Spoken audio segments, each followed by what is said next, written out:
We are the people. We are one with all life. All life is sacred. We are strong. We have the strength that comes from unity with all life. We are love. We know that there is no force in the universe as powerful as love.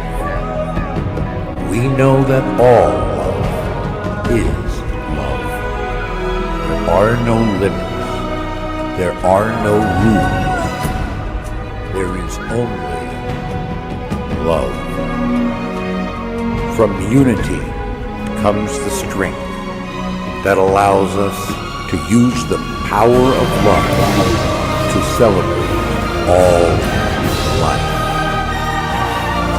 We are the people. Join us in this celebration of love that makes life beautiful. Yate! The sacred journey starts here. Welcome to Navajo Pride.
Yate Gowatsi, hello.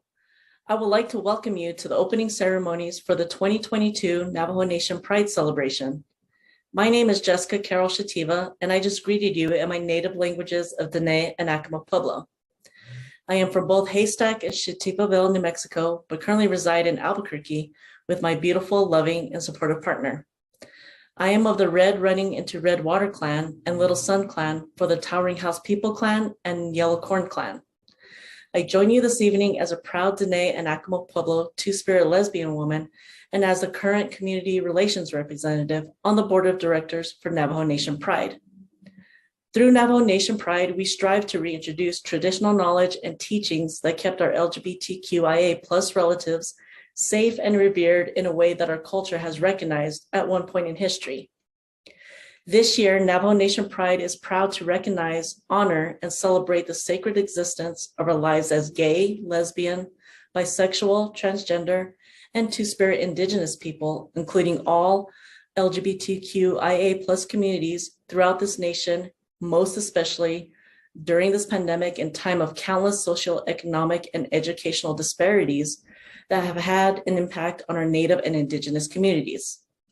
Since 2020, we have faced and still currently facing challenging times with the ongoing pandemic that is still a threat to our communities in a way that is keeping us to take continual action and safety practices to protect one another, sanitizing, wearing masks, and social distancing. Families are still dealing with the experience of loss and hardship. Despite this continuous battle, we find that we continue to be resilient, resourceful, kind, and most of all, hopeful while gaining a greater understanding of what community means. Despite such trying times, together, we are empowered to live our lives proud in reaffirming the sacredness of our identities as proud LGBTQIA+ and Indigenous people. As a Two-Spirit lesbian woman, Navajo Nation Pride means so much to me. I have come to realize that each of us has a deep connection to our history, our culture, our traditions, and the lands in which we live, but also to the spirit of inclusion in our families, our communities, and our nations. We all play a vital role in living our lives, reaffirming the sacredness of who we are. We are teachers to our families and our communities with our stories and therefore a part of the fabric of the quilt that makes up Navajo Nation Pride in 2022. I see and hear each of you and hope that you see and hear me now today as we celebrate together. So it is with great honor that we thank those who have come before us to lead the way to a more open community and to progress in policy. Let's take a moment to say thanks and to remember those of our ancestors and people before us who are part of our history. On a personal level, our internal pride is completely untouchable by the outside world. No law, no judgment, no opinion can come near it. Pride lives inside you. Love lives inside you. Both come out to share with the world with whoever is open to receiving it. Pride is the ability to know who you are and that who you are is beautiful and perfect. Pride says living my truth is an expression of love. The LGBTQIA+ Native and Indigenous Two-Spirit community has such an intense desire to imbue the world with the love and freedom it sorely needs. Against great odds, we've done that thus far, and not just during Pride Month, but every day we get to celebrate that. Yet we also take stock of how much further we still need to go. We can and we will, for everyone overall. It's never too late to be who you want to be. I only hope each of you lives a life of pride. Thank you for your attention and for spending your time with us this week. And now, for the agenda and announcements for the week of events. Over the next few days this week, starting on Monday evening, we will be recognizing our Natani Leadership Honorees and Dene Pride Champions. On Tuesday, June 21st, we will be hosting our virtual Loud and Proud Roundtable from 6 p.m. to 8 p.m., in which we will hear and discuss the priorities and perspectives of various Indigenous LGBTQ+ and Two-Spirit leaders of today. On Wednesday, June 22nd, we will be hosting the Natsali Scholarship Ceremony virtual roundtable from 6 p.m. to 8 p.m., where we will be hearing the priorities and perspectives from the Rainbow Scholars and viewing a presentation from the Can Community Health and the Mr. Navajo film with Zachariah George. On Thursday, June 23rd, we will have the Marriage and the Future virtual roundtable from 6 p.m. to 8 p.m., which will include a conversation about creating life together, marriage and strengthening our future, trans and Native LGBTQ plus advocacy, policy, and law. And on Friday, June 24th, from 6 p.m. to 9 p.m., we will have our drag entertainers and guest speakers share with you a pride celebration of our lives and another historic rainbow lighting of the council chambers to follow at sunset at our Sovereign Sacredness drag show in Window Rock, Arizona. Lastly, on Saturday, June 25th at 10 a.m., we will have our Pride Parade to the council chambers in Window Rock, Arizona, which we are inviting everyone to join in. From 1 p.m. to 5 p.m., we will continue Navajo Nation Pride Celebratory Week with our renowned drag entertainers and guest speakers with our One Nation Festival, where we will have various festival booths and food trucks. Toward the end of the evening, from 8 p.m. to 10 p.m., we will end the week with an after-party drag show at El Moro Theater in Gallup, New Mexico. What a great week of events we have to recognize, honor, and celebrate our LGBTQ plus community. I, along with my fellow Navajo Nation Pride Board of Directors, the Native and Indigenous LGBTQIA plus community, hope that you can join us in celebrating our resiliency, our history, culture, traditions, and our sacredness. To each of you, I send blessings for a safe, healthy, and prosperous journey, including, of course, my love. Happy Pride. Go ahead. Dawa'e, thank you. Wow, thank you for that so much, Jessica. It's just such an honor to have you on our board and for you to serve your first year as a Pride leader that really helped plan the events that we're bringing you this week. Yat everyone, good evening. Ya already Nelson yan she topan shlodoki ani e bashishida chanjikine e dashachero tachini e dashanele. I currently serve as the executive director over the last 5 years for Navajo Nation Pride, Diné Pride. I want to say welcome, welcome, welcome back, everyone, for this week's event. And I want to say thank you so much to Sammy C and to his wife, Marie Chota, who were actually the official event sponsors for our Queens of the Night drag show there at Sammy C's in Gallup yesterday evening. In addition to that, I want to say thank you so much to one of our champions this year, Miss New Mexico Pride, the amazing Tomahawk Martini, and the fabulous women, the ladies of Blackout Albuquerque, who did a fabulous job, performing at our event to kick off Diné Pride. So this week, as Jessica had shared, there's so much that's been planned over the last year. We want to say thank you all as a community for being there with us, for standing there and having our back since 2017. And we're going to have more historic events this coming week. As we look into the future, we always remind ourselves of the last 2 years, and we take a moment of pause and reflection to, think through the lives of our relatives that we lost. We lost a lot of our LGBTQ Diné and Indigenous LGBTQ relatives because of this monster that we've been trying to defeat called COVID-19. In addition to that, we also acknowledge the leaders that have been here, our Natanis, our champions, and you're going to meet several of them tonight that are coming from various different places in their own lives and their own personal journeys to actually step up and be leaders that Diné Pride feels so proud of.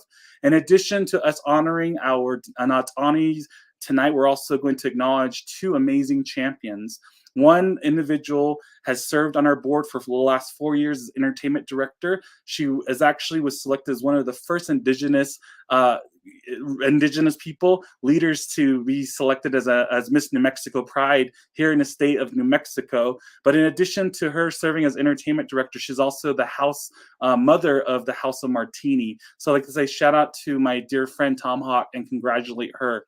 In addition to our next champion that we selected, we also had the fabulous, the amazing Miss Shania Sky. And Shania is joining us live tonight from Phoenix, Arizona. It's through her leadership and through her work working with not only the Excuse My Beauty Ravu, but she's one of the founding members that created the first ever Indigenous drag show that was hosted always at Cruising at 7th in Albuquerque or in Phoenix. So I'd like to say thank you so much to our partners, whether that's Charlie's Phoenix, that's Cruising on 7th and their business that really have supported Diné Pride, but also say thank you so much to our Navajo leaders that have actually shown up and had our backs.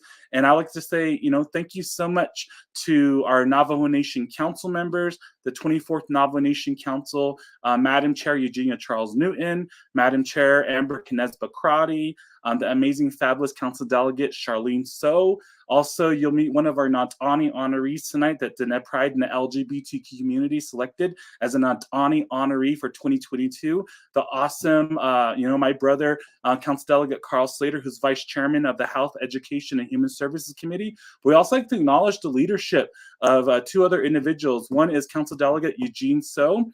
I call him my Che. He's probably, if not the eldest member of the 24th Navajo Nation Council.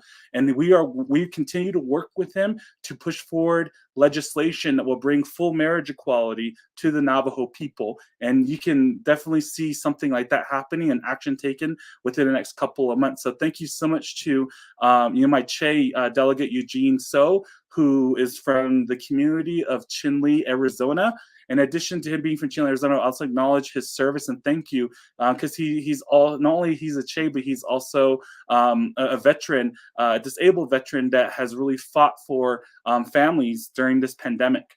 The last person I'd like to introduce tonight before we transition to our Natani honoree panel is the amazing Seth Damon, Speaker of the 24th Navajo Nation Council. I'd like to say thank you, acknowledge his leadership, and we're honored for the first time in Navajo Nation Pride history that we created an award called the Legacy Award. This person embodies everything what it means to really step up and to have our back as gay, lesbian, bisexual, transgender, queer, questioning, intersex, two-spirit, what have you, members in our LGBTQI community. And Speaker Damon not only has raised thousands of dollars and hosted us there in front of the People's House, the council chambers of Window Rock, Arizona, but we all also believe as a board and as a community that Speaker Seth Damon has always had our back since time in the beginning of our organization. So I'd like to acknowledge his leadership tonight. So now as we look into the future, everyone, our Pride theme this year is proud. Proud meaning that we're going to live our lives proud, living it with sacredness. And what does that mean, right? And so we would like to remind you to use the hashtag, not only proud, but also we are sacred. Diné Pride's founding motto has always been the Yingo Adasi case. The Yingo Adasi case, meaning that we believe ourselves to be sacred human beings. And since time immemorial, our Diné LGBTQ relatives, family members, we've always led sacred roles. We've always lived lives that were sacred. Not only were the ones there adopting our children and taking care of the elderly, we've always held the role of being healers, medicine people. In addition to not only being medicine people, you see us there at ceremonies. You see us there as healers. You see us in roles. If you were going to have a ceremony, even today, we're there in the cook shack, making the food, chopping the wood, helping the medicine people, helping the elders, and helping our women and the men. So for Navajo people, since time immemorial, we've always recognized multiple gendered individuals in our history. And that's what Diné Pride was founded upon, to never forget that history, to reclaim our language, to reclaim our traditional knowledge, and say proudly, I am a sacred human being. So as we look into the future, as we go through this pandemic together, we acknowledge and honor the lives that not only have departed over the last 2 years, but we also acknowledge the lives of our future generation leaders, the young people, the person that's watching right now that's actually the first time coming to a Diné Pride event where they actually meet a drag queen, coming to a Diné Pride event where they actually hear acknowledgement of who they are as a person that may be growing up, that may have not come out yet. And so with that in mind, I'm really happy to be in this leadership position, to have led Diné Pride to this point. Now let's all transition now to our Natani honoree panel. So the first person, and mind you, I'm also controlling a lot of the studio buttons here. So just don't mind me clicking things as I go through this process with our panel this evening as I moderate this, okay? So now I'd like to actually bring on the first person to this to say hello to everyone is the fabulous and amazing Miss Josie Rafaelito. Josie not only has served on Diné Pride over the last 3.5 years, she's been in that position as our program director.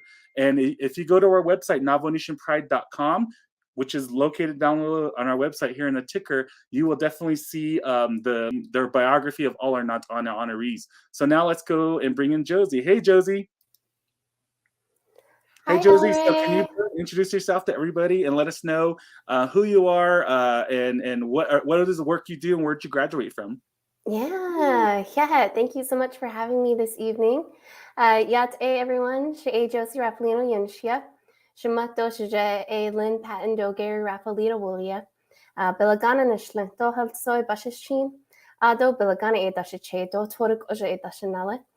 I am originally from Raymond, Navajo, New Mexico.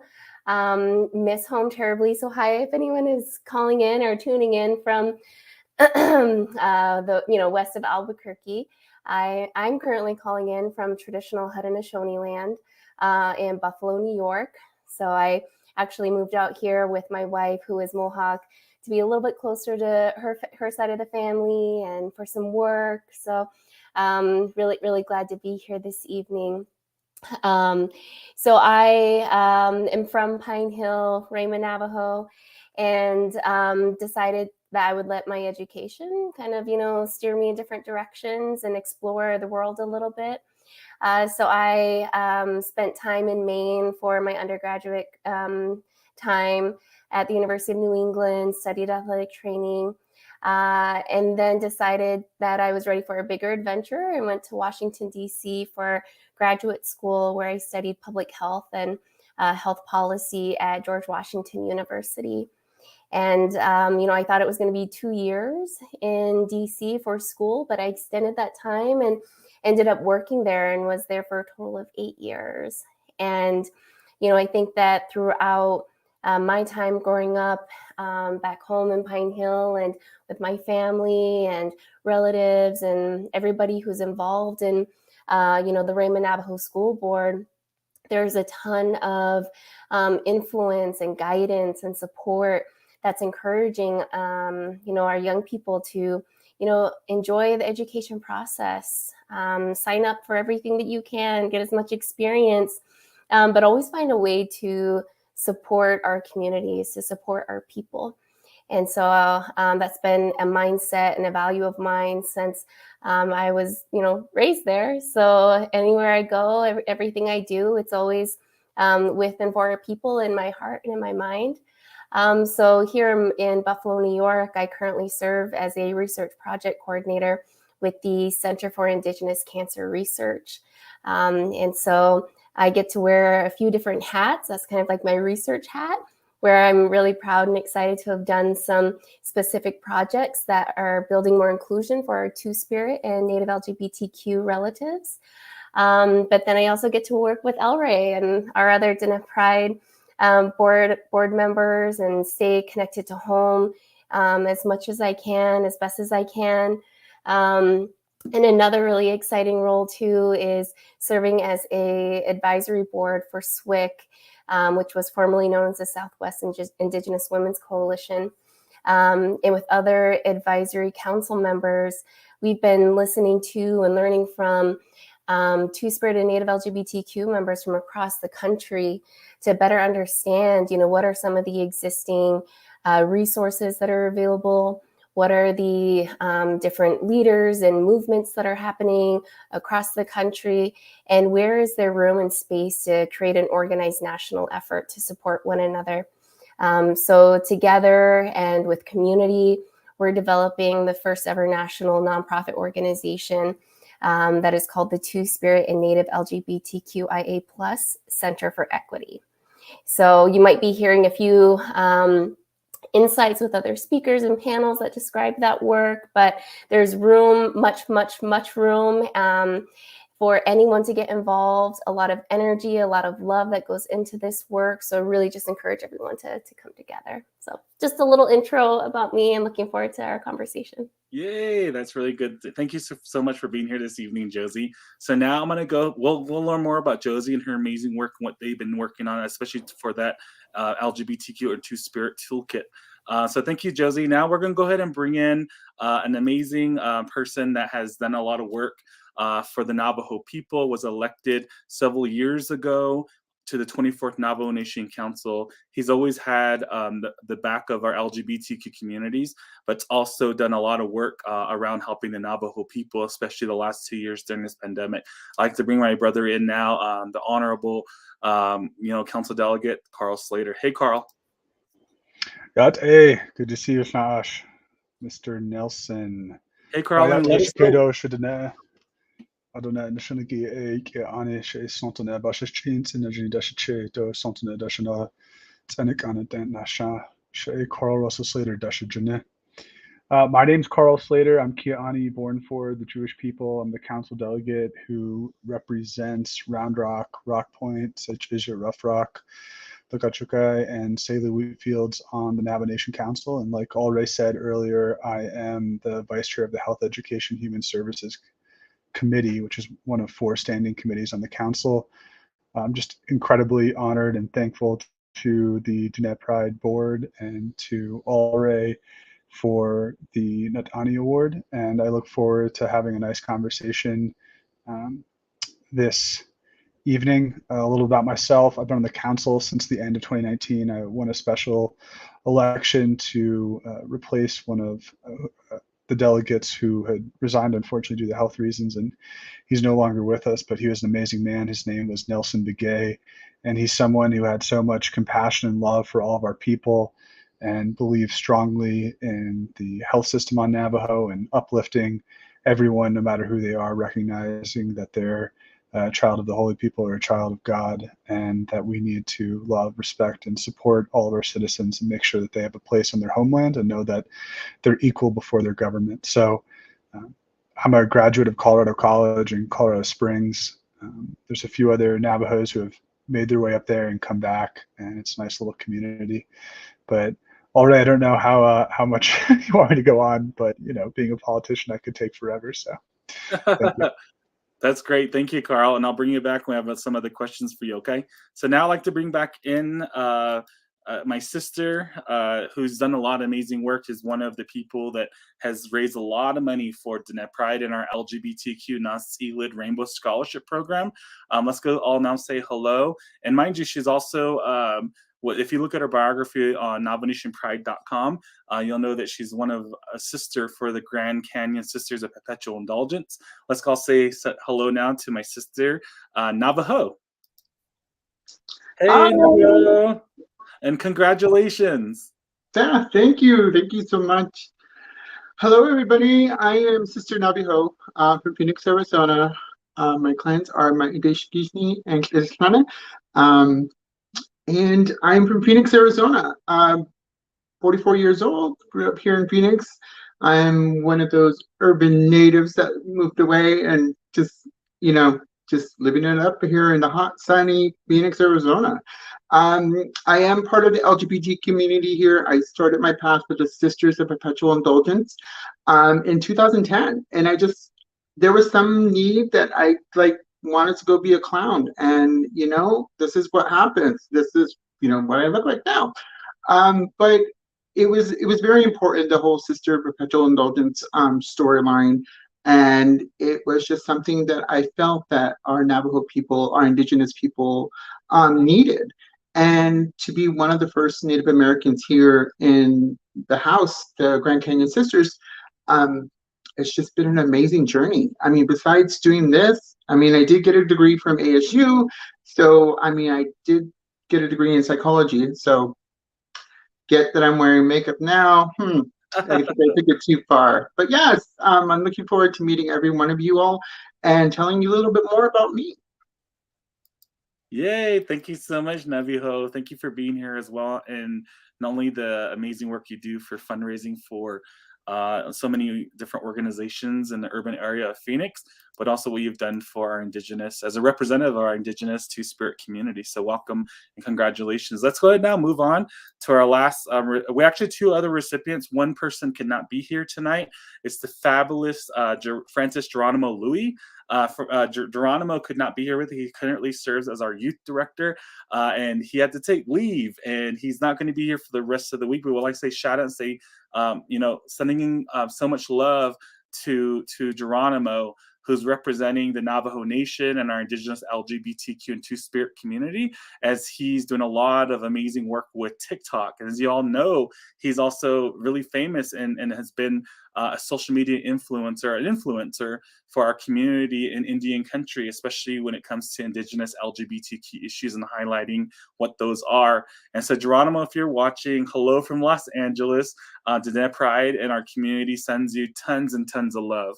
So congratulations for being one of our other Natani awardees this year, and for serving the last 3.5 years as our youth director and representing our young people across the Navajo Nation. So now let's go ahead and bring in the last recipient of our Natani Award tonight. A community leader, does a lot of amazing work in politics, but also has served, so many different leadership positions within, within not only Navajo government, but for our community. So I'd like to say hello to our current operations director for Diné Pride, a person that has really made what Diné Pride is and has been here since the very beginning, since 2017. And so I'd like to say hello and thank you to my brother, and congratulations to Mr. Curtis Berry. Hey, Curtis. Hey, good evening, everybody. Yeah, thank you, Elray, for that marvelous introduction, and to all of the honorees that have spoken so far. My name is Curtis Berry. My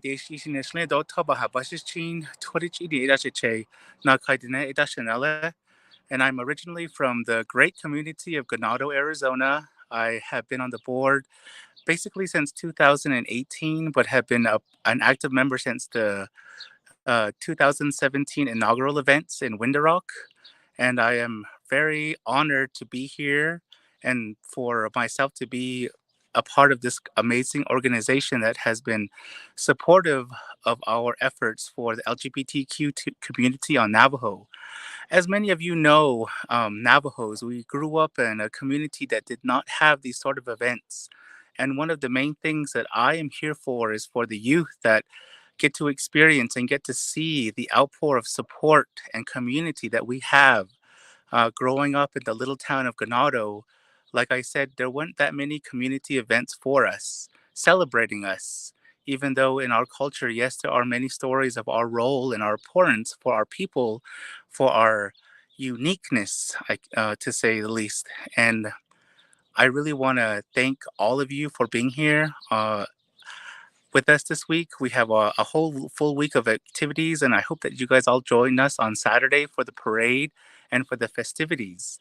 And like Elray said before, there are so many people that I want to thank, and so many people that have brought us to this point today. But the main people that I really want to acknowledge is the youth and those that do feel like they did not have the support growing up.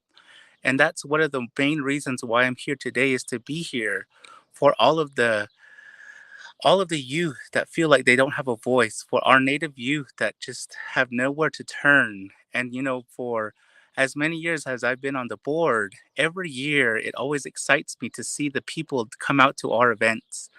And every year it always touches my heart seeing the youth participate and expressing themselves for who they really are, and not being afraid of who they are, and just allowing them to live their lives knowing that they're accepted and that we're here for them. And for those of you that are watching today, you are not alone. We are in this together. We're a community. This is a part of our culture. And thank you, Alray, so much for bringing us all together. And thank you again for all the honorees that have been supportive and that have contributed in one way or another to our efforts. Thank you.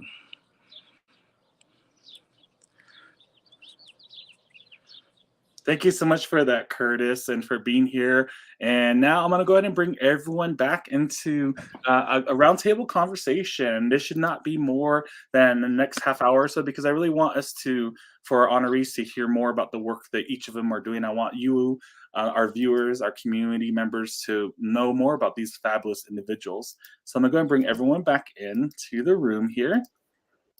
There we go. And here we go. So anyway, so for our Natani honorees, I keep thinking a lot about the community work that each of you have been doing, what brought you to this moment here. And, you know, the question that a lot of people always ask me, and being in this position as executive director, is a simple question of like, because I know, you know, Pride, we understand that started as a riot. And, you know, it was started by our trans community and trans women of color. And throughout the years, Hollywood and the gay white community have tried to claim that position as, you know, Pride is this big, fabulous, you know, corporate event where everyone can come out and dress what they want to dress, be who they are. But I feel in many cases like Pride has really lost its beginnings and what it was about, and there's a history behind that. And we acknowledge that, and we've always said that in that Pride, that we're going to completely decolonize how a nonprofit works. We're also going to decolonize and revamp how Pride organizations operate. And that's what we have for Navajo Nation Pride. And so on that note, the question I have is, let me go ahead and start off with you, Josie. What does Pride and what does this month, the month of June as being Pride Month, mean to you as a community leader? Yeah. Thanks, Alray, for the question. I can't wait to hear all the stories that others share. And just, you know, thank you again to those who are tuned in this evening. I mean, to be very honest, this month means very, very busy for those within the community and the leader. You know, I identify as a queer Diné woman and want to be involved in as many things as possible to support one another.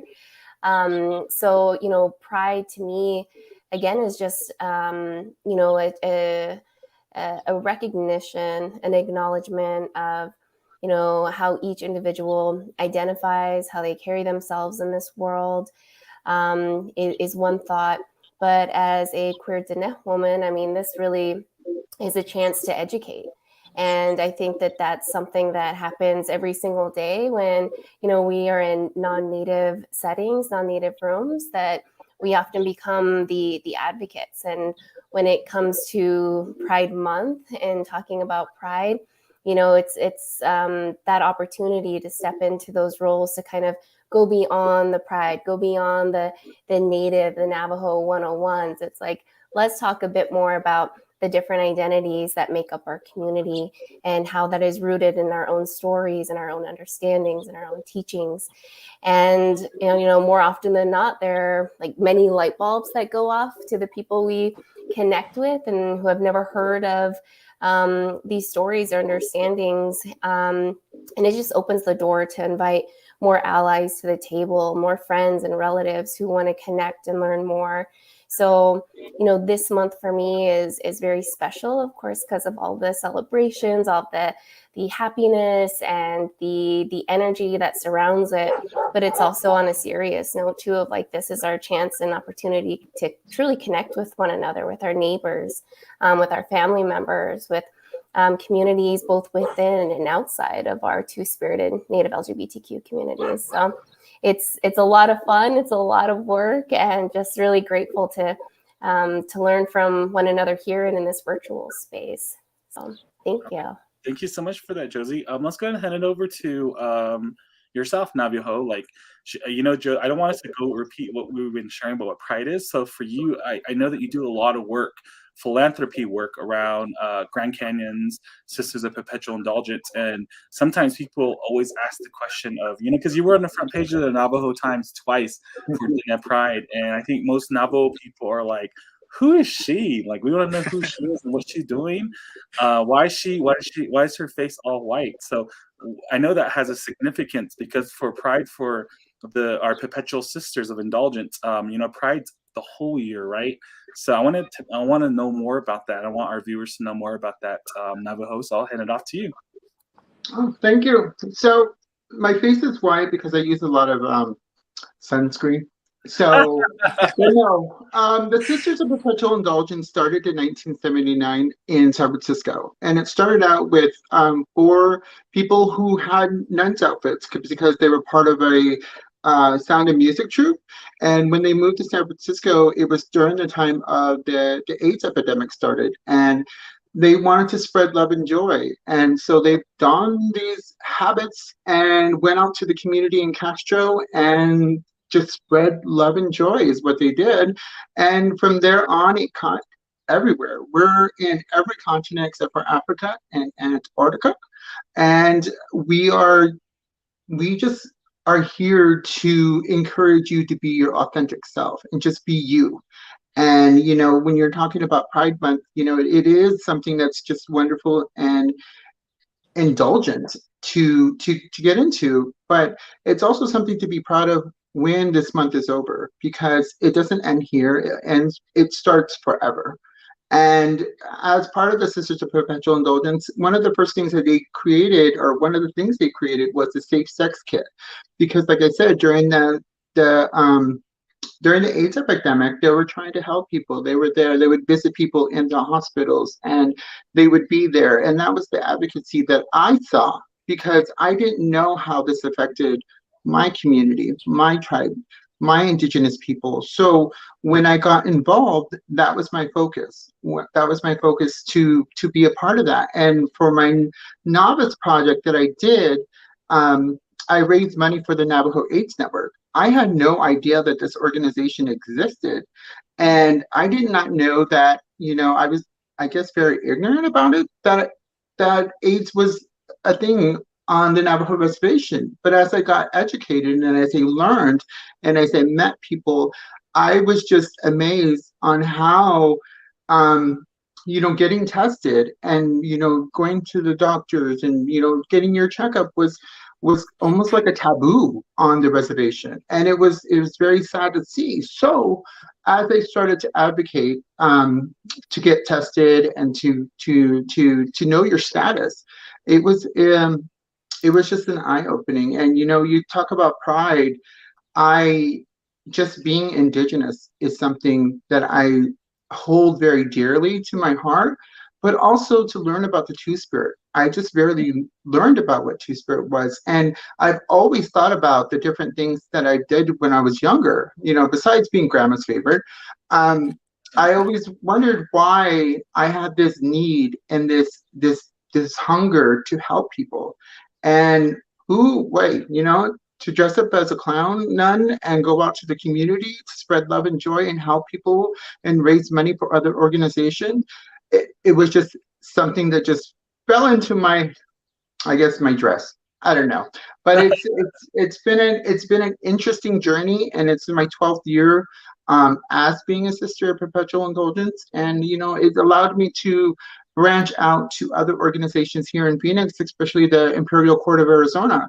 I was elected the first Native American Empress for the Imperial Court of Arizona, and I also let them know who we are and the teachings, and that was my biggest thing. So I guess, getting a degree in psychology, that's what I wanted to be. I wanted to be that person to teach people, and I found that very indulging in Flex Up Pride last weekend. I had so many Indigenous relatives come up to me and says, "I am so proud of you for what you're doing, and I'm so glad that you're here." Even all the way to the young ones. It was just amazing. It was just a beautiful thing, and I wouldn't change anything I've done for anything.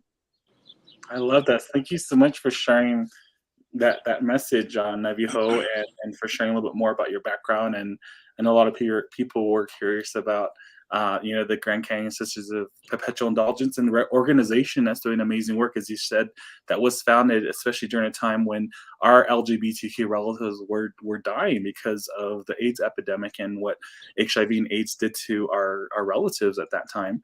And so as we transition off that, I actually want to speak to you, Delegate Carl Slater.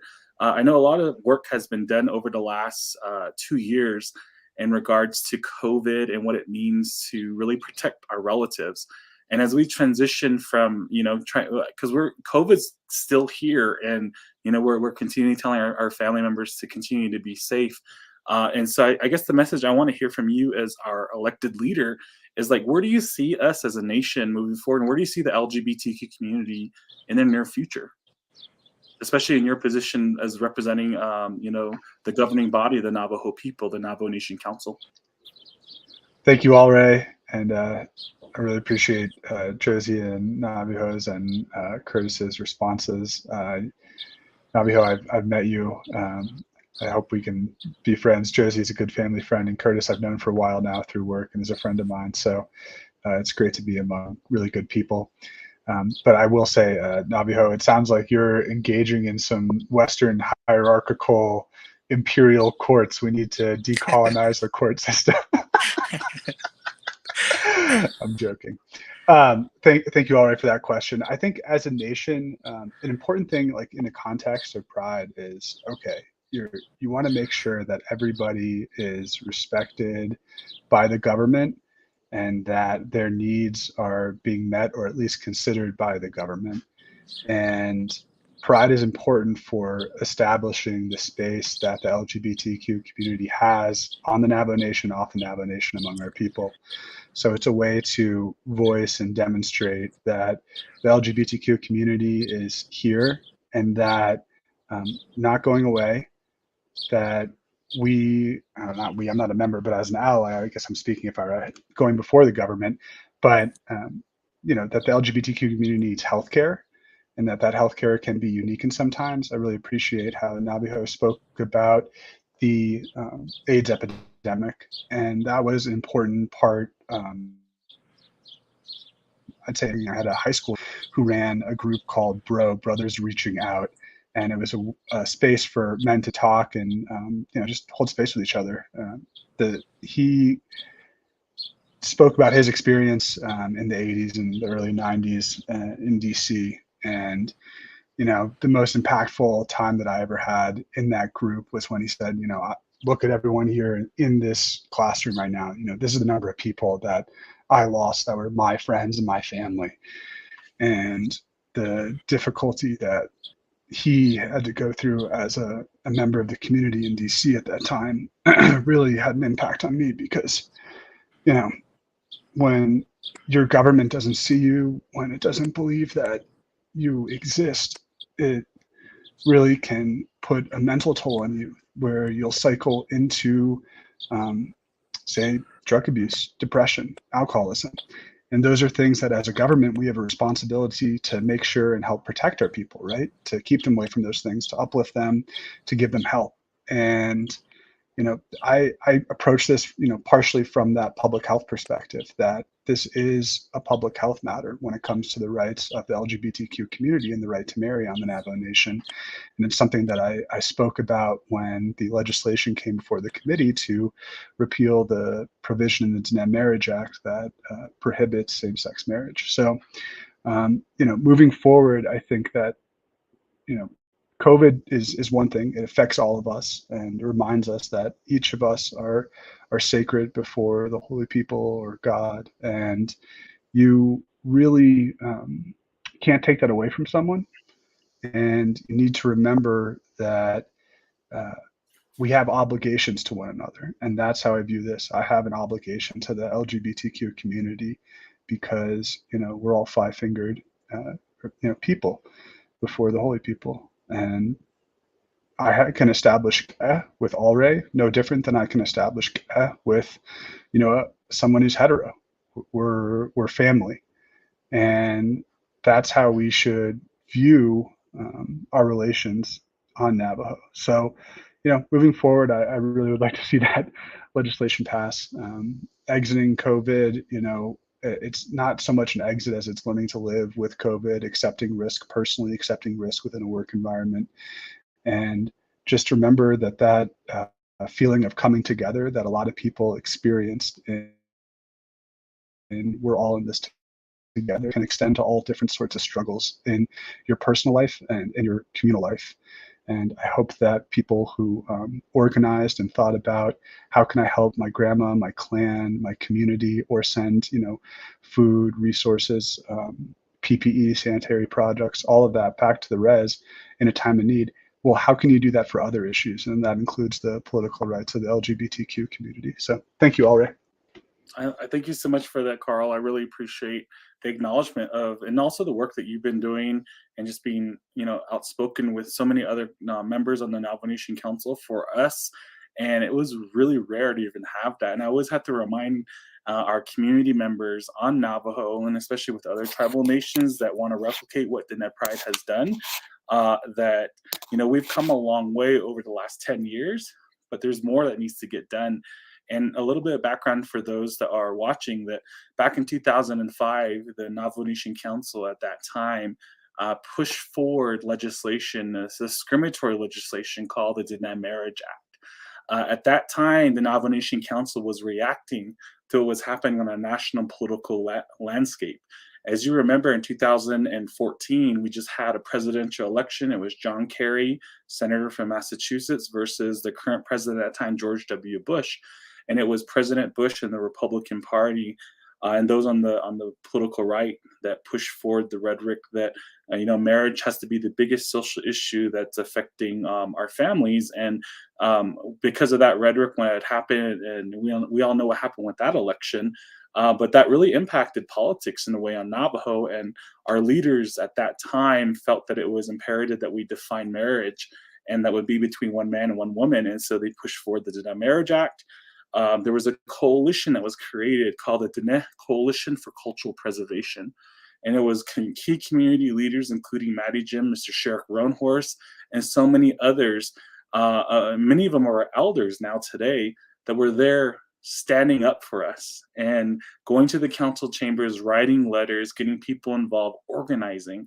And I feel like that's where Diné Equality and Diné Pride was really founded from, was because of that foundation that our elders and our ancestors, even just 10, 15 years ago, did for us. President Joe Shirley, who was a champion last year that we provided him the award and that recognition, he was the first tribal leader at that time that actually stood up for us and vetoed that legislation and said the Navajo government has no right to be involved in the private lives of its citizens. And that marriage just should not be defined at all because it's not a problem. And that led to where we're at today. And I think that there's a lot that's going to be happening over the next couple of years. And Diné Pride is really helping re-educate people, reclaim knowledge, but also just sharing a message about love and inclusiveness and compassion and how important that is. So on that note, thank you so much, Carl, for sharing that component of your experience being an elected leader. In addition to that, let me go back now and transition over to Josie. And one of the things I know that a lot of people are always curious about, and Navajo Nation Pride is really proud and honored to just be there to support the acknowledgement of this Indigenous youth toolkit on how to organize. But I know, Josie, it was something that's completely different. I'm really happy to have read through all of it. But it's a toolkit, and I'll have Josie talk a little bit more about this. But if you want to find that toolkit and what it means to reorganize tribal communities, go to NavajoNationPride.com, and there's actually a section there for youth resources, and you'll get more information. You can actually download that toolkit and utilize that for effective community organizing. But Josie, tell us a little bit more about that, because I know you're one of the key people that really led to complete that toolkit for our Indigenous youth. Yeah, sure. So it started way before the toolkit actually came together. So like Curtis, I am very much have our Native youth hearts in mind when we do this work. And when I was spending time in DC, I was actually traveling throughout Indian country and listening to and learning from Native youth about issues that are impacting their communities. And from the very beginning, we were hearing from young people that there was a need for more resources to support Two-Spirit and Native LGBTQ relatives. And having that in mind for quite some time, there was an opportunity to kind of build on that and create something that would be helpful for a young person who is just learning the word or the term Two-Spirit, or just learning about their traditional gender roles within their communities, and what that means to them. And so I was able to work with a couple of co-authors who were elder youth at the time, and just kind of, bringing our hearts and minds to the table and figuring out what would be helpful for a young person, whether they identify within the community yet or not at all. They're a strong ally, but what type of information would be helpful for them to kind of take a step in the direction to learn. And so we came together and created a toolkit called Indigenizing Love that Elroy is referencing, that's available on our Diné Pride website. And it's a really great story from the beginning that gives a bit more background and introduction to what it really means when we're talking about love and our relatives and how we treat one another. And from different perspectives from people. I mean, I was Navajo, or I am Navajo, but there are a couple other co-authors who are from different tribal nations, and all, with our different perspectives and lived experiences. And what came together was this beautiful gift to Native youth who can pick it up and kind of read through the story and be asked the questions of what do they know about within their communities, from their teachings, and what don't they know, and what questions can they be asking. But at the end of the day, how can they be a good relative? And start organizing or bringing other friends together and just kind of going through some different exercises, some activities where they can, pull together their own timeline of history that they know of in their communities, or if it's building a general understanding about Two-Spirit and Native LGBTQ community members. So it's written in a way that I think is helpful for both Native youth who are on a reservation, on territory, but also people who are living in an urban community, those who may not be directly connected to their teachings yet, or those who come from the foster care system. It's very diverse, it's open, and we put a lot of love into that and hope that people find it helpful. And if anyone has questions or wants to connect afterwards, we definitely have some contact information, not just for myself, but some of the other co-authors and some trainers who can come out and facilitate conversations, because that's just what it is. It's trying to build understanding and connections to one another. So yeah, it's some good work, fun work, but it doesn't end there. More continues, and just, again, grateful for all the different connections being made here, because we're all in this together. There's not any one resource, any one person that's behind what we're doing. And yeah, just really appreciate all the love that's being shared tonight.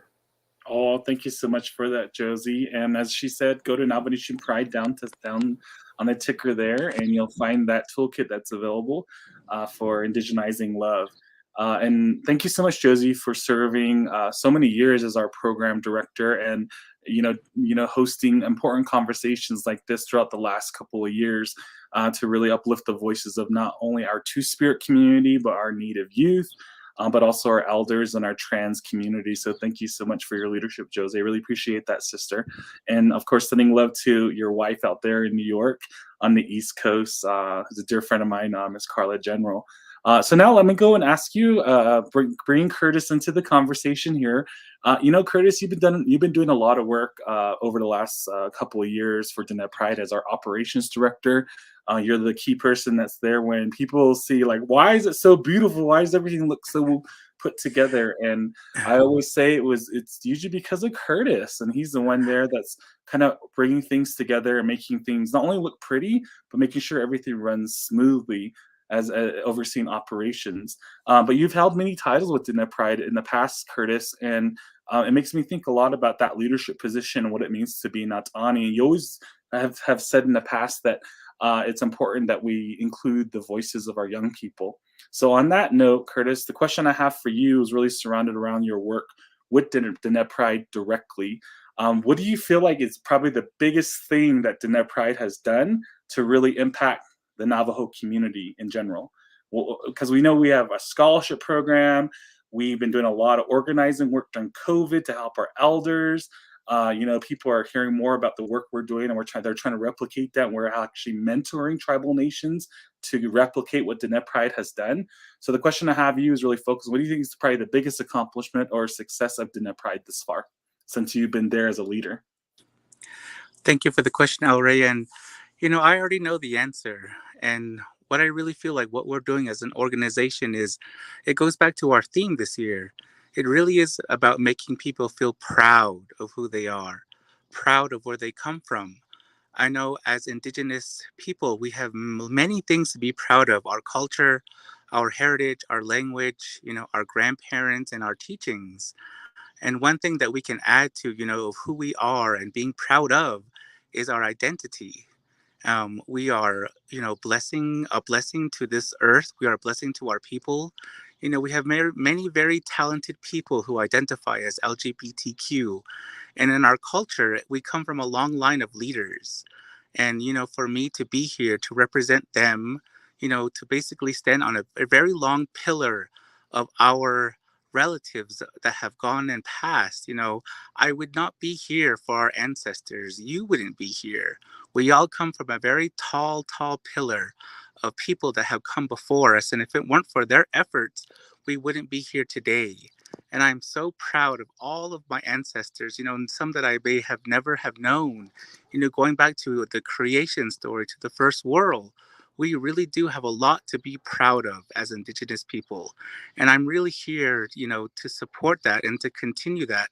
I feel like I'm a vessel, as long as, with all the other board members, that we have a special role, especially with leaders, on the council, the president, whomever you are, whatever role that you do, whether it be big or small, that influence that we have inside of us it's hereditary.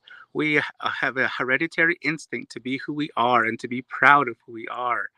And, for every Pride event that we've had for the past how many years, I've always seen, I hate to say children, but, younger people. I'm 35 now. So, they are younger than me. And to see them to be proud of who they are, that just, it just really makes me know that all that we do is worthwhile, knowing that they have somebody to look up to, whether or not they grew up in a very traditional or non-traditional household, whether they grew up in an accepting household.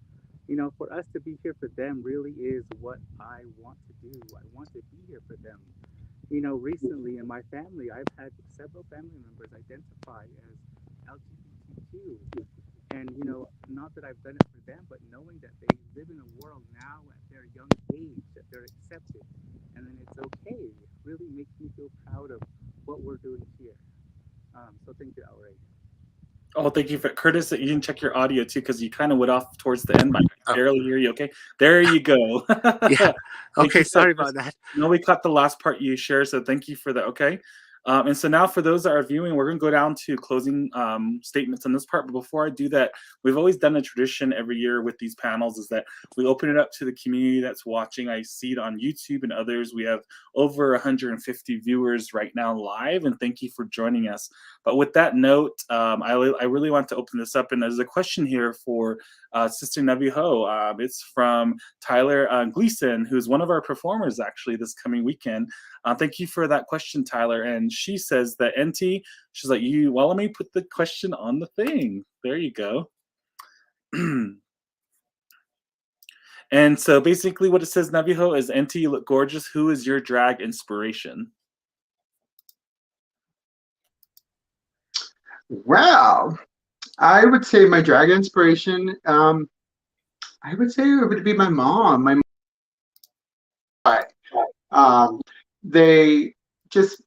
They're proud, strong Indigenous Native women.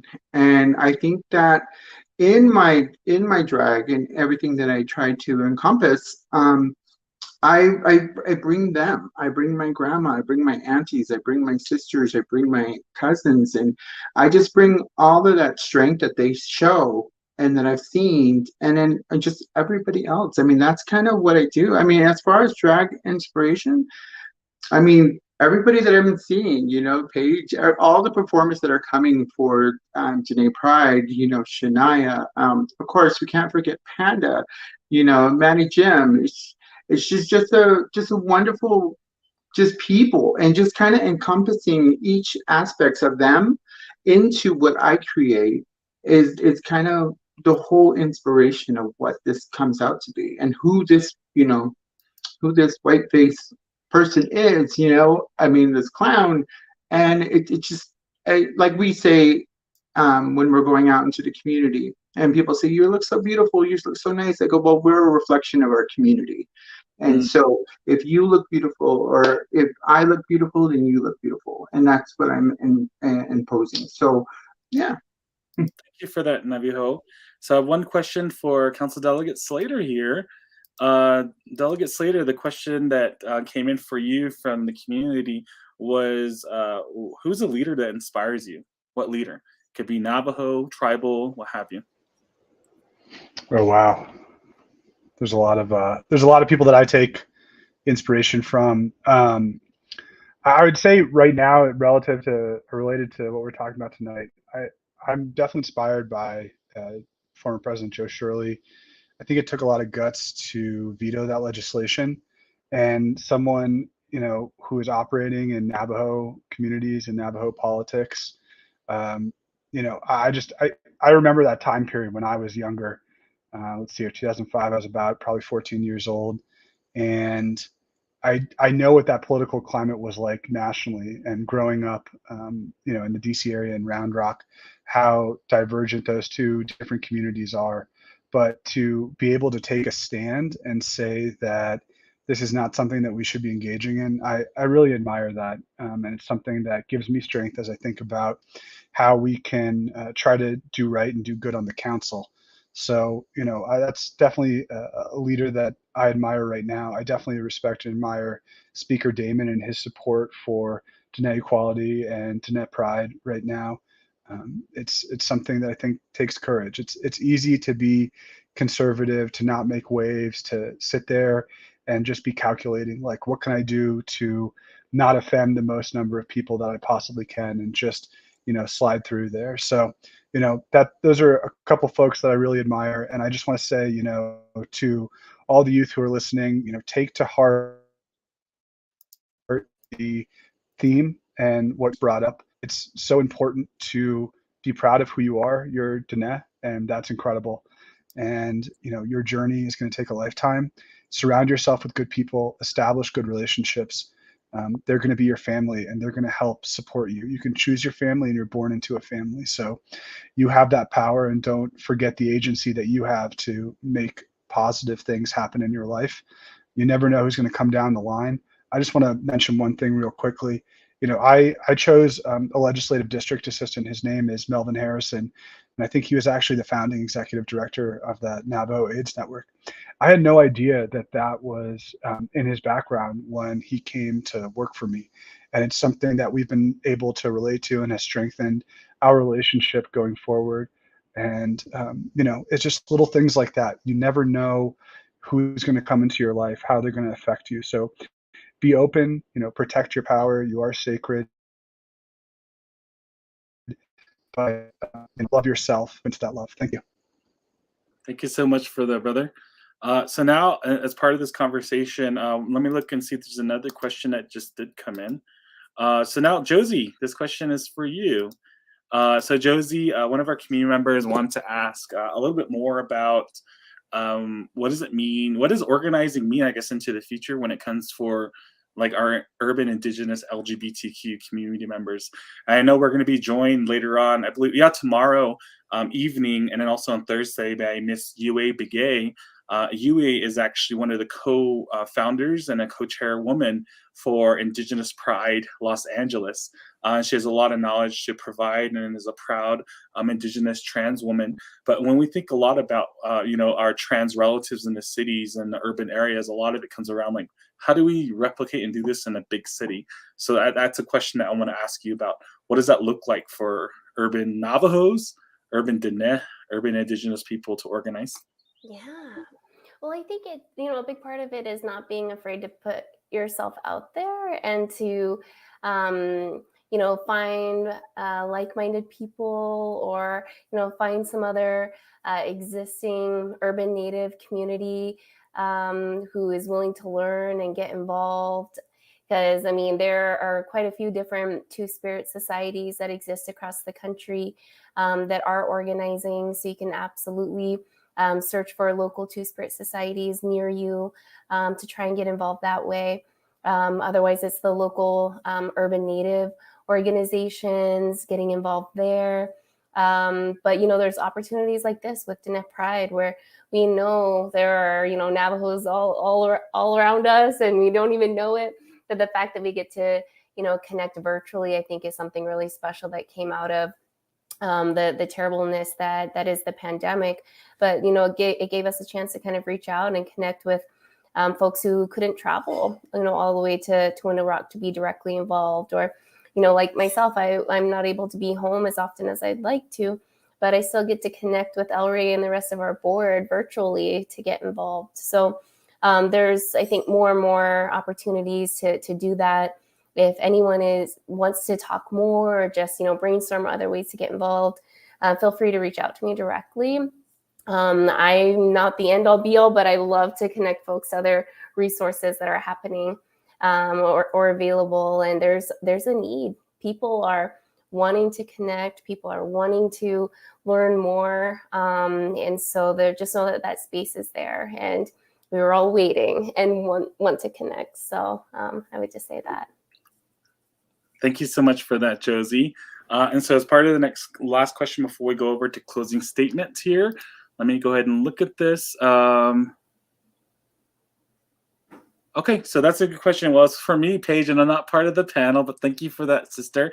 The question, I'll send it off to you, Curtis. The question that came in from Miss Paige really focuses around young people, and the question that was for me, and I'll respond to it really quickly, but for you as well, Curtis, is that for all LGBTQIA youth who seek support, do you think there will be a center or a safe space they can go to for support on the Navajo Nation?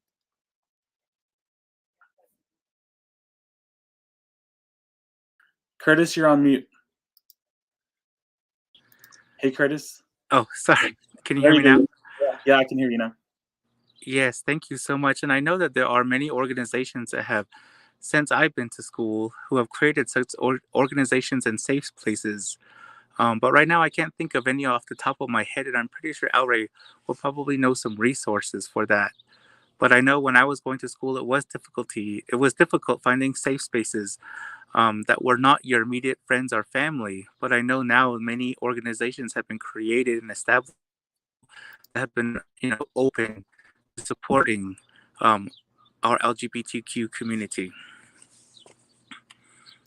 Thank you for that, Curtis. And then Paige, just so you know, one of the things that this is something that Diné Pride spoke about back in 2019 of actually creating a physical space where individuals can come. I know that there was a Nazi-led Rainbow Center that was created by several of our leaders in the community from Navajo here in the city of Gallup. And then COVID, of course, had a huge impact upon nonprofits. Not only did it affect nonprofits, a lot of nonprofits actually no longer exist today because of this pandemic. And Navajo Nation Pride, we continue to do our best to raise funds online. A lot of it was through our merchandise. So thank you to everyone around the country for supporting us in that way, but also just through our partnerships with various different organizations on a national level, whether that's the Human Rights Campaign or our fabulous partners at Equality Utah, Arizona, and Equality New Mexico. But this has always been on something that the board has talked about. I don't see it becoming a reality anytime this soon, as we're still going through this pandemic. Navajo Nation Pride is going through a process where we're picking ourselves back up and creating these spaces through our events. And I think that throughout the next couple of months, you will see more drag shows happening that are family friendly. And we're really happy that this year, all our Pride events are family friendly. In addition to it not only being family friendly, but also opening up spaces where you never have seen Diné Pride. Rather, you'll see us in Tuba City, Chinle, Kayenta, these, or even places that are as small as like Crown Point, and getting out of the urban areas. And those are things that the board has talked about. And it will actually be the new board coming in 2023 that will make those decisions for us. But I do see a future where we will have a space, a physical space, somewhere, maybe even in Window Rock, where people can come to resources. But the Navajo Nation Pride website does have information on where you can find those resources, especially to help kids that may be dealing with suicide questions, especially for parents that may be dealing with a kid that's questioning their gender identity or their gender expression, their sexual orientation. We have all these resources, and Navajo Nation Pride is always here, and we do our best to be responsive with our volunteer staff to really support and uplift our community across the Navajo Nation. And mind you, as we continue to grow as Diné Pride, we are consistently hearing from other tribal nations are asking us for support and resources as well. And we feel like the future Diné Pride is one that's really going to represent all of Indian country. And we look forward to making that happen, but also supporting, the next Cherokee Pride, supporting, the Kickapoo tribe with their tribe, or even supporting our Native Hawaiian and our First Nation brothers and sisters. So there's a lot of possibilities of where we're going to go into the future. And if you want to join Diné Pride's board to make that happen, please do so. But thank you for that question, Paige. So now I'd like to bring back all of our panelists into this conversation, and we're going to do closing remarks here. And I think it's not necessarily like a question per se, but I think it's really going to focus around like, this is the last thing you all have to say virtually for each of you receiving the Nat'ani Award. The Nat'ani Leadership Award is provided to a leader that has gone above and beyond what they normally do to support our Navajo LGBTQ relatives. We, in the past, have had business leaders. We've had trans community advocates. We have people that really fought for, our relatives that are Indigenous, but are also elder and identify as LGBTQ. We have recipients of this award that are running for public office today. And so it says a lot that you guys are joining a group of people in history that Diné Pride has represented and has been proud of and has honored. So let me go ahead and send it off for closing remarks to you, Navajo, and give you a couple of minutes to just, give some closing remarks to that one young person, that one person basically that's watching right now. And what is it you want to share to them right today about what Pride is and what Pride should be into the future, and maybe an inspirational message. Oh my God, this is like the season finale of RuPaul's Drag Race, so they leave you that one question. So basically, what I would do to tell them is, I would basically tell myself this. If I could tell myself this when I was, 5, is don't give up, be beautiful. And nowadays, things are in reach. Never, never, never doubt yourself, because you are filled with amazing, amazing gifts. And as Two-Spirit people, we are powerful. I mean, stories and different things that, we've learned has taught us that. And I am an example of that right now. Did I ever thought I could wear a dress? Did I ever thought I can wear makeup? Did I ever think I can be a leader in my community? No. But my underlining, I always knew that there was some purpose. I had a purpose, and this is my purpose. So never give up on your dreams. Never give up on anything that you want to do. The sky's the limit, as normally everybody says. And to be part of this, award-winning, group, I look for that the Navajo Nation Council, right next to my uncle, President Nez, to put my picture next to him and, and say, this is an Nat'ani Award person. No, but it's just, I look to be that inspiration to others. And I'm so honored to be an award, to be given this award. Never have I thought that anything I've done in the community would be awarded in this way. And by my people and by my tribe. Something like that is just overwhelmingly beautiful. And I, again, like I said before, I would not change what I did in the past, and I can't say what I'll do in the future, but I will continue to be that inspiration for our youth, our elders, our community, other tribes, because that's what we are. We are family, and that's what we should continue to believe in. I love that. Thank you so much for Navajo, for your leadership. Curtis, Same question for you. Yes, thank you, Aure. As an honoree, I really want to say that, being a community leader is not something that I grew up thinking that I was going to be. It's just something that I became. And like I mentioned before, we all come from a long line of very powerful, strong people. And if anything, if for any of you to take away anything that I have to say today is that remember where we come from. We are very strong, resilient people. Our ancestors, our grandparents, our parents, we all have that voice that's deep down inside of us, that's telling us to do things, to not do things, to listen to that voice.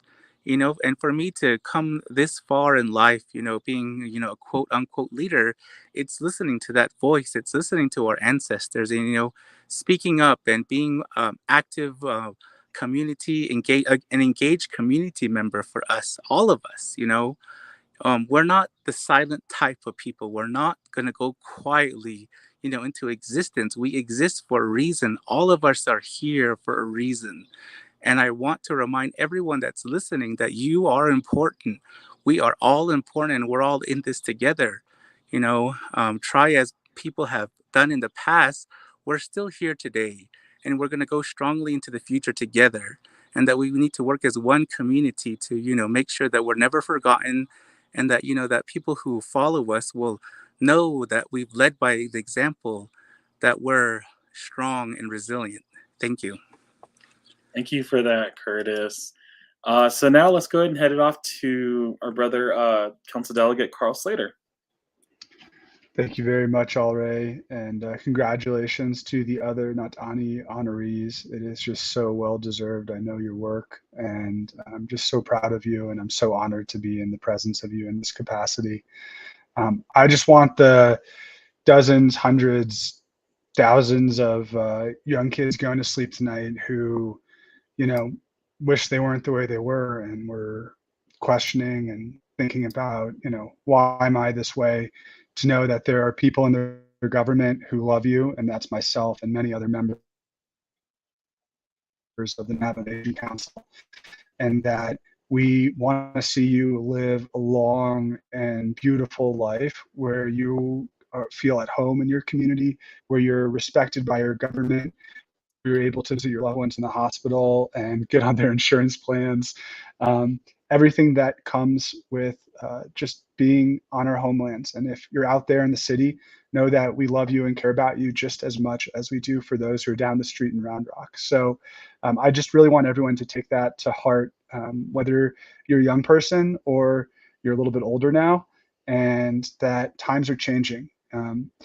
We have this concept of Hajon, right? That there's beauty and balance, and we're trying to manifest that and maintain it in the world. But a part of that is that there can also be a negative balance or stasis in our lives and in our nation. And pride is so important because I think it's a disruption from that sort of negative balance that I would say, unfortunately, our government and our society is in right now. And that is that we deny certain political rights to our people, and it makes them feel unseen and unworthy. And that's something that's wrong. It's something that I and many other delegates are working to fight against. And it's because of an immense love that we have for you that we want to see that happen. So, be proud of who you are. You're going to learn how you're going to express it in time if you're a young person. And just remember that your leadership, just because of decisions made, 17 years ago or however long ago, it doesn't mean that it's immutable, that it's never going to change, and that there are people presently working on your behalf who care about you. And we're always there if you want to reach out to us, because as much as we want to be your voice, we need your power and we need you to stand up.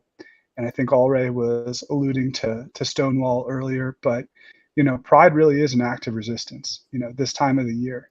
And as someone who's in the government, I probably shouldn't be arguing against, all the powers that it has. But, I just want you to remember that you need to hold your government accountable. You need to hold your elected leaders accountable. And right now we're in the middle of a presidential race. You need to make these issues, your public health, your personal health, your political rights, front stage. And you need to do so also in a manner that I think is respectful. If we're going to use our traditions and we're going to use our sacred aspects of our lives and our religion, as it is for some of us, I come from a traditional family, that you need to sometimes be a little slow with the elders, talk them through it, but show them that you have that love and that you have that love for them and you expect that love from them. So it goes both ways. Be gentle on yourself, be gentle on your family, but I know who you are and we love you. I hope you know who you are. Thank you. Thank you so much for that, Delegate Slater, and for your leadership as well. And as we all know, Council Delegate Slater is running for re-election for his district out in the Round Rock area. So, Carl, we're really happy that you have joined us tonight, and we wish you the best of luck with this election and with your campaign coming up. And you have a lot of following from a lot of good people that have your back. So thank you for being here tonight, brother, and congratulations for being a Ta'ani honoree. So now let's go ahead and transition over to our final person as part of our panel tonight. Hey, Josie, you have any closing remarks and words? Oh no, so tough to go last. I mean, just beautiful words from everyone. Congratulations to each of you. Just want you to know that I hear you and I see you and have so much respect for the work that you do with and for our communities. I want to thank, Indigenous Pride and the entire board for making this platform available for people to hear our stories and connect with us, even though we can't all be together in person. I guess just a final note, very along the same lines as what's been shared, is just to encourage everyone to trust yourselves and to know that you are here for a reason, that people prayed for you to be here, and that we are also praying for those who are not born yet. And so we want to be able to create a more beautiful place, a more accepting and understanding place for our future generations. And we can't do that alone. We all need to be in this together. And knowing that there is a place like Indigenous Pride where we can spend time together, learn from one another. So, similar to what others have shared, is just, encouraging everyone to stay active, stay involved. If you see something that you're interested in, reach out, ask the questions, don't be afraid, because I can promise you that on the receiving end, people are waiting. People are wanting that support, wanting that new person to come in and help, or someone to bring up some history that needs to be shared. There's room and space for your voice and for your perspective and your work. So thank you so much, Alray, for having us, and really excited for the rest of the week. We have some really good conversations coming up too. Yay, everyone. So I want to say thank you to this year's 2022 Indigenous Pride Natani honorees, the fabulous and amazing my sister Josie Rafaelito, the Honorable Council Delegate Carl Slater, the amazing Grand Canyon sister, Miss Navajo. In addition to that, my brother, our operations director, Curtis Berry. And last but not least, to our other brother who's in Los Angeles representing the Navajo community. He's a TikTok social media influencer. He does a lot of work for our Indigenous LGBTQ youth. Shout out to you and sending love to you, Geronimo. And we will play his video this week of him accepting an award, but he's just really busy traveling. And so say thank you so much, Geronimo. Congratulations as well, brother. So that ends this component. I'd like to say thank you all to our panel of our honorees tonight, and we'll see most of you in person at our award presentation ceremony for the Navajo Nation Council this coming Friday, June 24th at 6 p.m. You guys have a good night. We'll see you. Thank you. We'll see you. Okay, everyone. So now I'd like to share with you all a short video as part of our agenda for this evening. BBC World News Service created this particular news story that talks about gender identity and how colonialism killed our culture's gender fluidity. So on that note, as I had mentioned before, our Natani honoree, the amazing Geronimo Louis Francis, is actually a part of this news segment. So we're going to show that with you all right now, and we'll get back to you soon with our next panel to talk to our Dene Pride champions.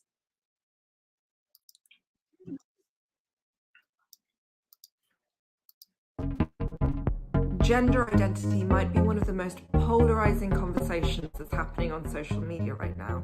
In most countries, sex is defined as what you're physically born as, male or female. But gender identity can be much more fluid. A person can be born female and feel more comfortable or identify as male, or vice versa. I've been seeing a lot of young people all over the world from gender fluid societies talking about their traditions online. This is Geronimo from the Native American Navajo community in New Mexico. She'e Francis Geronimo Louis, and I am Chiricahua Apache born for Dene. I identify as a two-spirit individual. This is my backyard. There's a lot of trees, lots of cactus. There's some mountains over there. Geronimo identifies as one of the 4 sacred and ancient gender identities from his culture. We have masculine, masculine, masculine, feminine, feminine, feminine, feminine, masculine. Masculine, feminine is something that I gravitate towards both spiritually, mentally, physically, and emotionally. The word for masculine, feminine is nakle, someone who is male-bodied, has a feminine nature, or who also takes on the roles of a woman and man. I take it quite literally sometimes. I can dress as a female, I can dress as a male. And traditionally, you're supposed to tie up your hair in a tiel. So men's traditionally would be right here, and women's traditionally we would be somewhere up here. We wear bandanas. I know that I'm a male, and I can take on the gender roles of a female. I weave, I cook, I clean. 8,000 miles away in India's capital, Delhi, gender has been more than just male and female for centuries. Hi, Namaste. I am Leher. I am 23 and I was not born in a female body. In 2014, the Supreme Court recognized a third gender. I was assigned sex male at birth and I changed my gender medically. However, I'm not what in the Western terminologies you would call a trans woman or a transgender. In India, we're considered third gender or the sacred gender that has the power to bless or to curse. We're regarded as highly sacred and respectable. Gender has never been binary in India. It's always been very, very fluid, especially in Indian mythologies. We have scriptures that describe more than 20 to 28 genders. We have story of Shikhandi. Shikhandi was assigned female at birth. However, the person transformed themselves into a man to fight the battle of Mahabharata.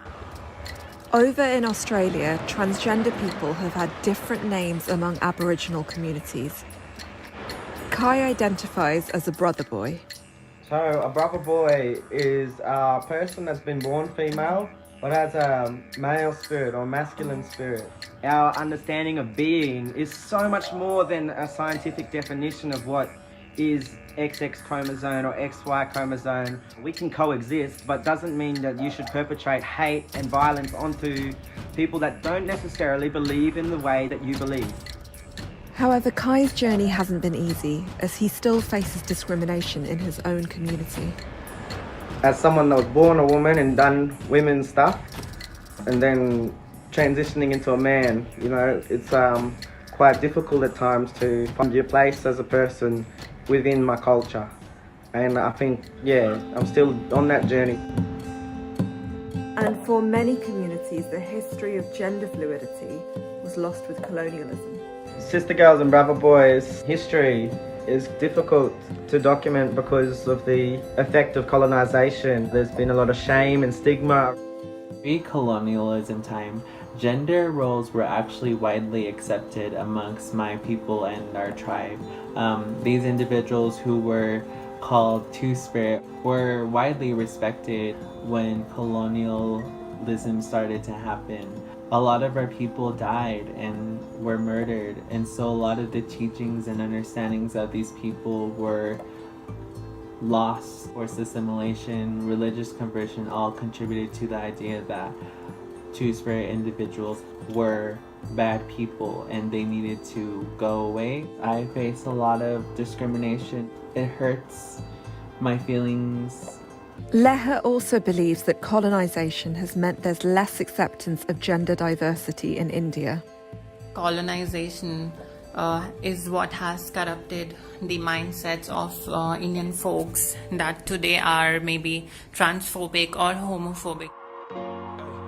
Increasingly, the question of gender identity is becoming much more than how you choose to self-identify. It can decide whether or not you can access biologically divided spaces like toilets and aid shelters, and some sports. But the question of who should have access to these spaces is one of the reasons why questions over gender has become so polarised in Western society. Yet some people question the idea of gender and believe stereotyped ideas around masculinity and femininity are limiting. And in some other parts of the world, the idea of just male and female have been seen as an oversimplification.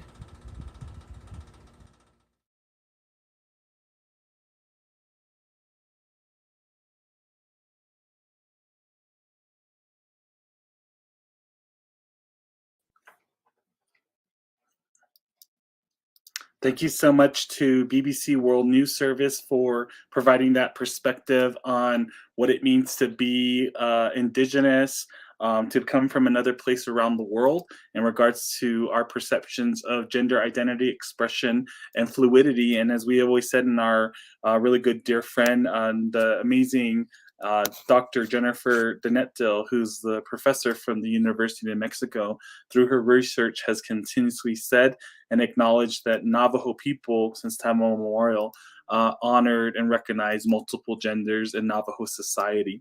So now let's go ahead and go and transition to our conversation with amazing two Diné Pride champions. One champion tonight could not be here with us in person virtually because of work obligations.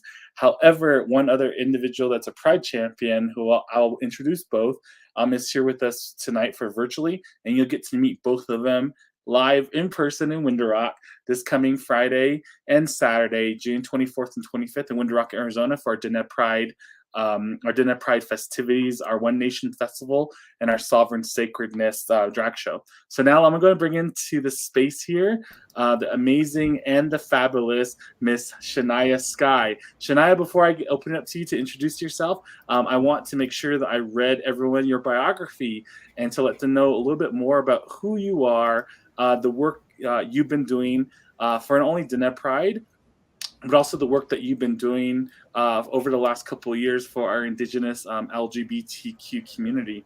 And for those that are watching right now, it's important to note that a Diné Pride champion, every year we choose two.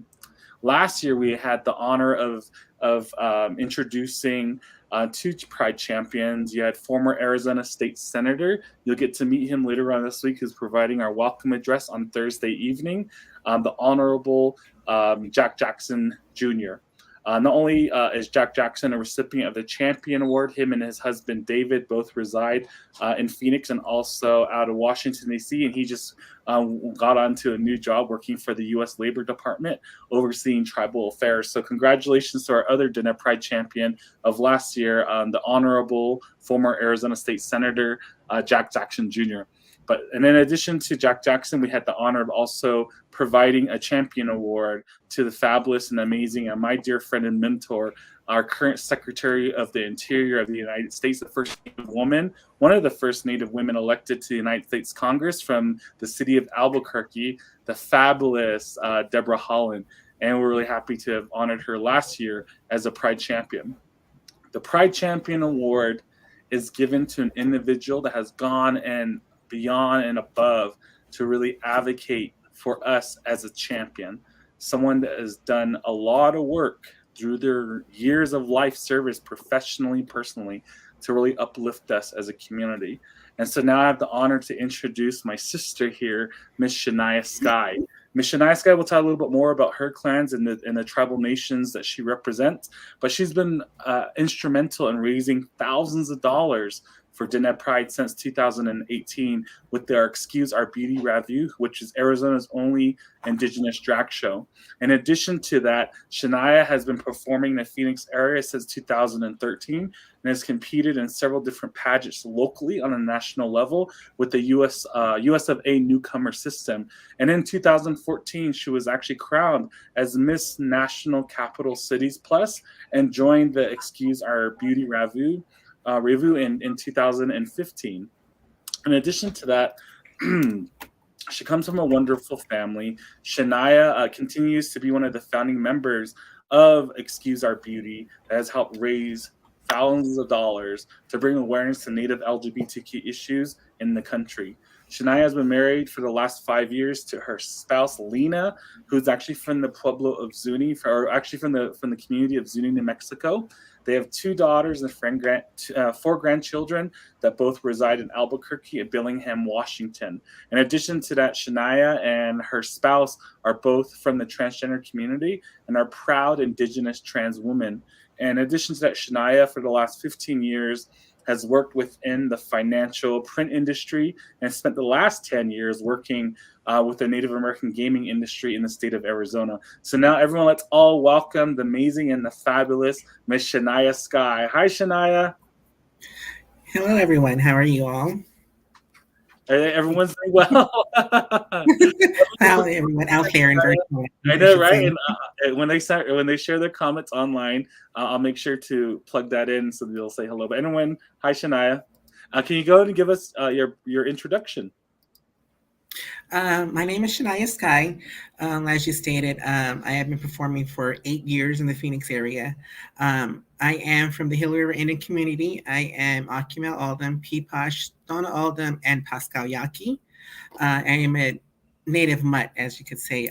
And having worked so many years with Dene Pride, I feel like I'm an honorary Dene member as well.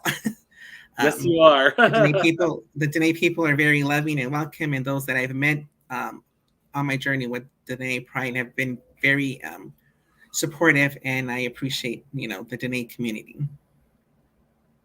Thank you so much for that, Shania. And I was looking through not only your resume, but also your biography, and you've done so much in regards to bringing awareness to several different issues. But when we look at the awareness you're bringing to these different issues that affect our Native LGBT community, can you share one particular experience or a story?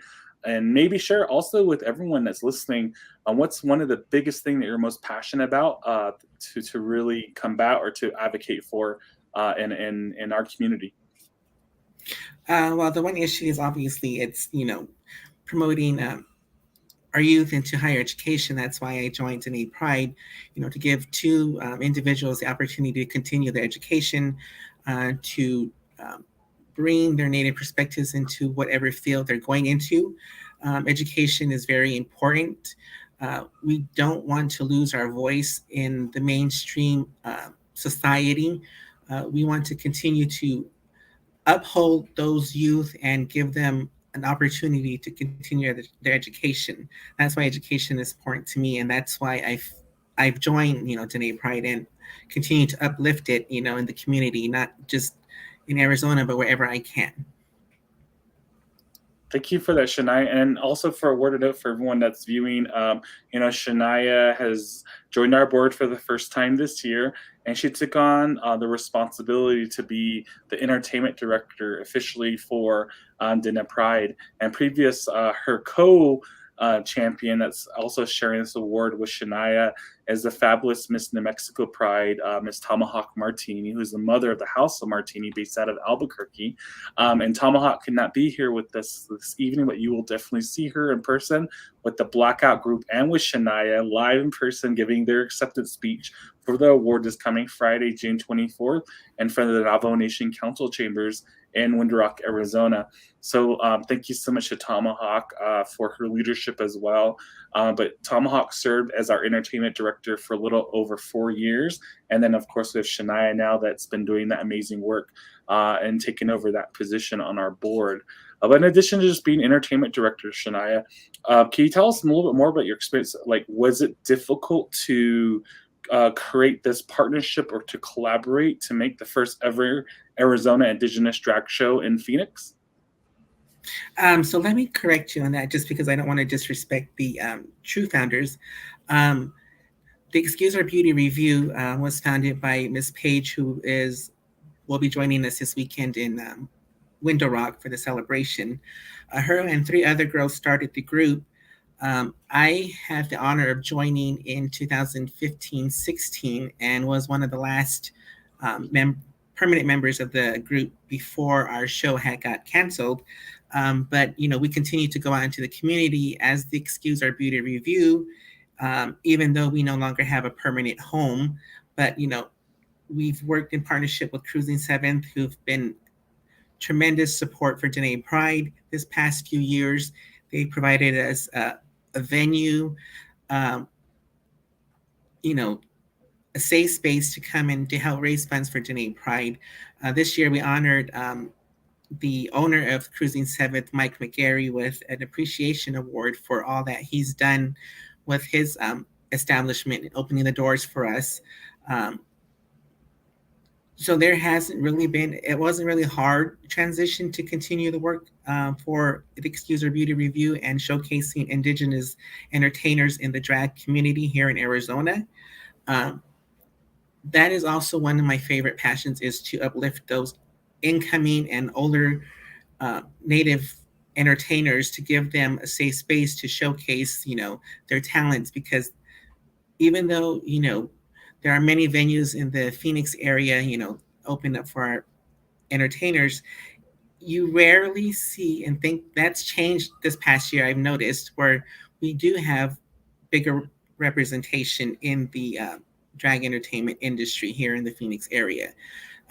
So again, like I said, my main theme is just to continue that support for those other entertainers, give them a safe space to show their talent, and then also give them an opportunity to give back to the community by raising funds for, great organizations such as Dene Pride. This year, all the entertainers that I've had throughout the shows volunteered their time and talents. They gave their all, and whatever money they brought in that night, went back to Dene Pride. So again, I commend all those entertainers that helped us throughout the year and will continue to help us throughout the years to come. Thank you so much for it, Shania. You're getting a lot of love online. Ms. Page, I'd like to say hello, sister, for being here and for also being one of our entertainers again this coming weekend, and sending love to you, Paige, but also to all the founding members that are part of that group there in Phoenix that have always been there for Navajo Nation Pride, but also to Mike. It's Mike McGarry, from Cruising on 7th for and being there for us as well in Phoenix. So make sure you support them and show up to the shows moving forward into the future. Miss V, yay! Hey, Miss V. She also says, Miss Page, my drag mother. So it's nice to see you on here, Miss V. In addition to Shania, there's a lot of chatter around. Everyone's like, that they're sending their love to you, and I'm just sending not only love, but also a lot of appreciation for your leadership. So when it comes to being a champion for our community, and you not necessarily being Dene, but you're an honorary sister member of the Navajo Nation and Navajo Pride, one of the things that always comes up with our leadership is the question of, who do you see as, who is your drag inspiration? Because that's where you're coming from. And that was the same question we asked Sister Navajo earlier. So who's your drag inspiration? My drag inspiration, so much like Navajo, is the women that have been in my life. My mother, very supportive. I come from a very loving family, very loving Christian family at that. My mother is a pastor, so I've had that. I've been fortunate enough to have that support from a very loving religious family. The other person who's inspiration is also my drag mother, who's here in Phoenix, Mia Inez Adams. She instilled in like the, set your goals and focus on that, because everything's not going to fall into your lap. You're going to have to work hard for what you want to accomplish. So, those are the women that inspired me, that I hope, that I show inspiration from when I get on stage. And that's, thank you for that response, Shana. Another thing that makes me also think a lot about what we were shared, because if you go to a traditional ceremony for the Navajo people, not only do you see families supporting, you see extended relatives, you see friends, but that also says a lot about how our community as Indigenous, gay, lesbian, bisexual, trans, two-spirit, our relatives that are participating in these ceremonies. Here on Navajo, you'll see us in the cook shack cooking. You're good, Shania. And you see, you see us there cooking. We're there cutting them, and you see us there freaking butchering. We're also there chopping the wood. We're there helping the medicine people in the Hogan. Is that also the same way for the tribal community that you also represent as well? Because I know a lot of people are always curious about other tribes and what that looks for them as well. Because I know, like, for our Apache brothers and sisters, when there's either a sunrise dance or a healing ceremony happening, you also have us, especially our trans women, that are in the cook shack and also chopping wood and butchering the sheep or doing what have you. So that's another question I want to ask you. Is that similar as well for the other tribes that you're associated with? Yeah, it's very similar, because, the women are, basically, the heads of the house, so it's pretty similar, like, I grew up in an urban Native community, so it's not so much tradition. Sorry, hold on here. Having some. You're good, Shania. You good? The battery's dying. I don't want to die. I know, that's completely fine. Hold on, Shania. I'll take you off, and then I'll bring you back. Okay. So everyone, Shania needs to take care of her car battery. Yay! But we'll come back to that conversation with her. But on that note, I'd like to talk a little bit more about our other former Dene Pride champion, not former, but our current Dene Pride champion, the amazing and fabulous Tomahawk Martini. Tomahawk has been an entertainment director for Dene Pride for a little over 4 years now. She's been here since the very beginning, created multiple different shows in Window Rock and all around the whole area of the four corner states of Arizona, New Mexico, Utah, and Colorado. But in addition to that, Tomahawk Martini is the founder and the house mother of the House of Martini. So shout out to my loves and my girls, Avery, Jade, and No Vagina, who are her daughters, based out of the group of Blackout in Albuquerque.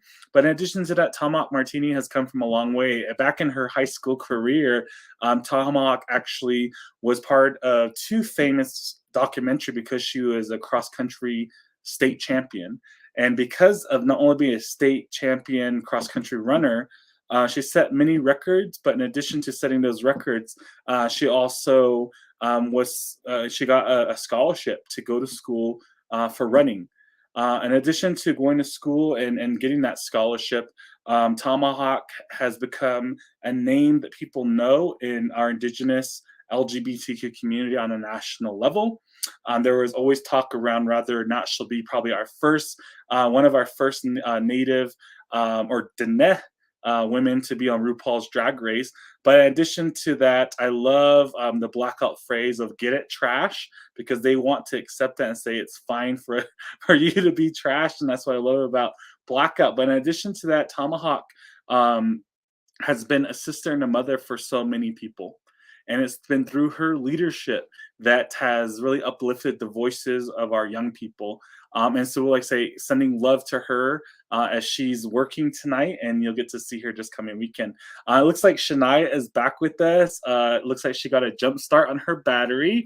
Shania, you good? I'm good. Yay. Okay. Oh, look, they're all pedal girl. I agree with you on that too as well. Miss Inez is a fierce entertainer. Thank you for that treating, for being here tonight, and thank you, Paige, as well. Excuse our beauty. So Shania, so let's transition now to a different question. So as we think a lot about you being a drag entertainer, and then just your leadership in the community, and also living in an urban area, what does it mean? Like, what does pride mean for you, though? Like, what does it mean for you, being from a different tribe that's not Navajo? Well, pride is, to me, it's an everyday thing. You know, just being proud of who I am, walking in my true self every day out in society. Pride Month is just a month where we can come together and celebrate each other with our fellow, you know, LGBTQ community members in safe spaces. You know, where as family members, we all come together for, you know, big family potlucks, big family meals. And that's what Pride Month means to me. Because like I said, pride is every day. Being able to be out in society as my true self, as Shania. And then once I get on stage, of course, the makeup becomes a little bit more dramatic than it is tonight, you know. But I love that. It's an everyday thing for me. That's good to hear, and I think that's the message that everyone needs to hear for one of our champions. It makes me also think about this next question on thinking more a little bit about the roles that you did professionally, you know, entering these contests, and that's a huge part of your identity and what you've been doing, not only as an Indigenous trans woman, but also competing for these titles. And so what was that experience a little bit like? Can you tell us a bit more about that story of you running for the different titles you did run for? Yeah, so my first time in drag was actually a very first step into these competitions. I had the honor, like you said, of competing in the US of A newcomer pageant system, which is a global system which showcases Divas of Tomorrow is their tagline, which are up and coming drag performers who have been doing it less than 3 years. That was my first year competing and also my first time on stage. I competed for Miss Gay Supernova US of A newcomer here in Phoenix, Arizona. And I honestly bit off more than I could chew, being that it was my first time. But it was a learning experience. I had the honor of competing again twice in that system and the preliminaries. Fortunately, you know, I didn't gain the title, but I did gain, you know, experience and sisterhood with the other fellow entertainers who, you know, who did compete. And I was able to go to the national pageant in Texas, out there in, I believe it was Houston. I can't remember. No, my mind's playing tricks on me. But, you know, Dallas, actually, it was in Dallas. Meeting all the other entertainers from across the, you know, the nation and seeing everyone's experiences and learning what it was like to be on a national level, getting the critiques, learning from those critiques, you know, which is basically the same as in everyday life. You know, you go out, you compete for a job, you know, you compete for whatever it may be. You know, you have to work for what you want. And that's what my drag mother, you know, was one of the key principal things that, you know, she told me that weekend was, you know, there's always going to be only one winner. You know, everyone can't be the winner, but, you know, as long as you set yourself a goal for that weekend, work towards that goal. And if you feel you accomplish that goal, you are a winner. And then that was how I went into that. Then I was later crowned Miss National Capital Cities Plus here in Phoenix, Arizona as well.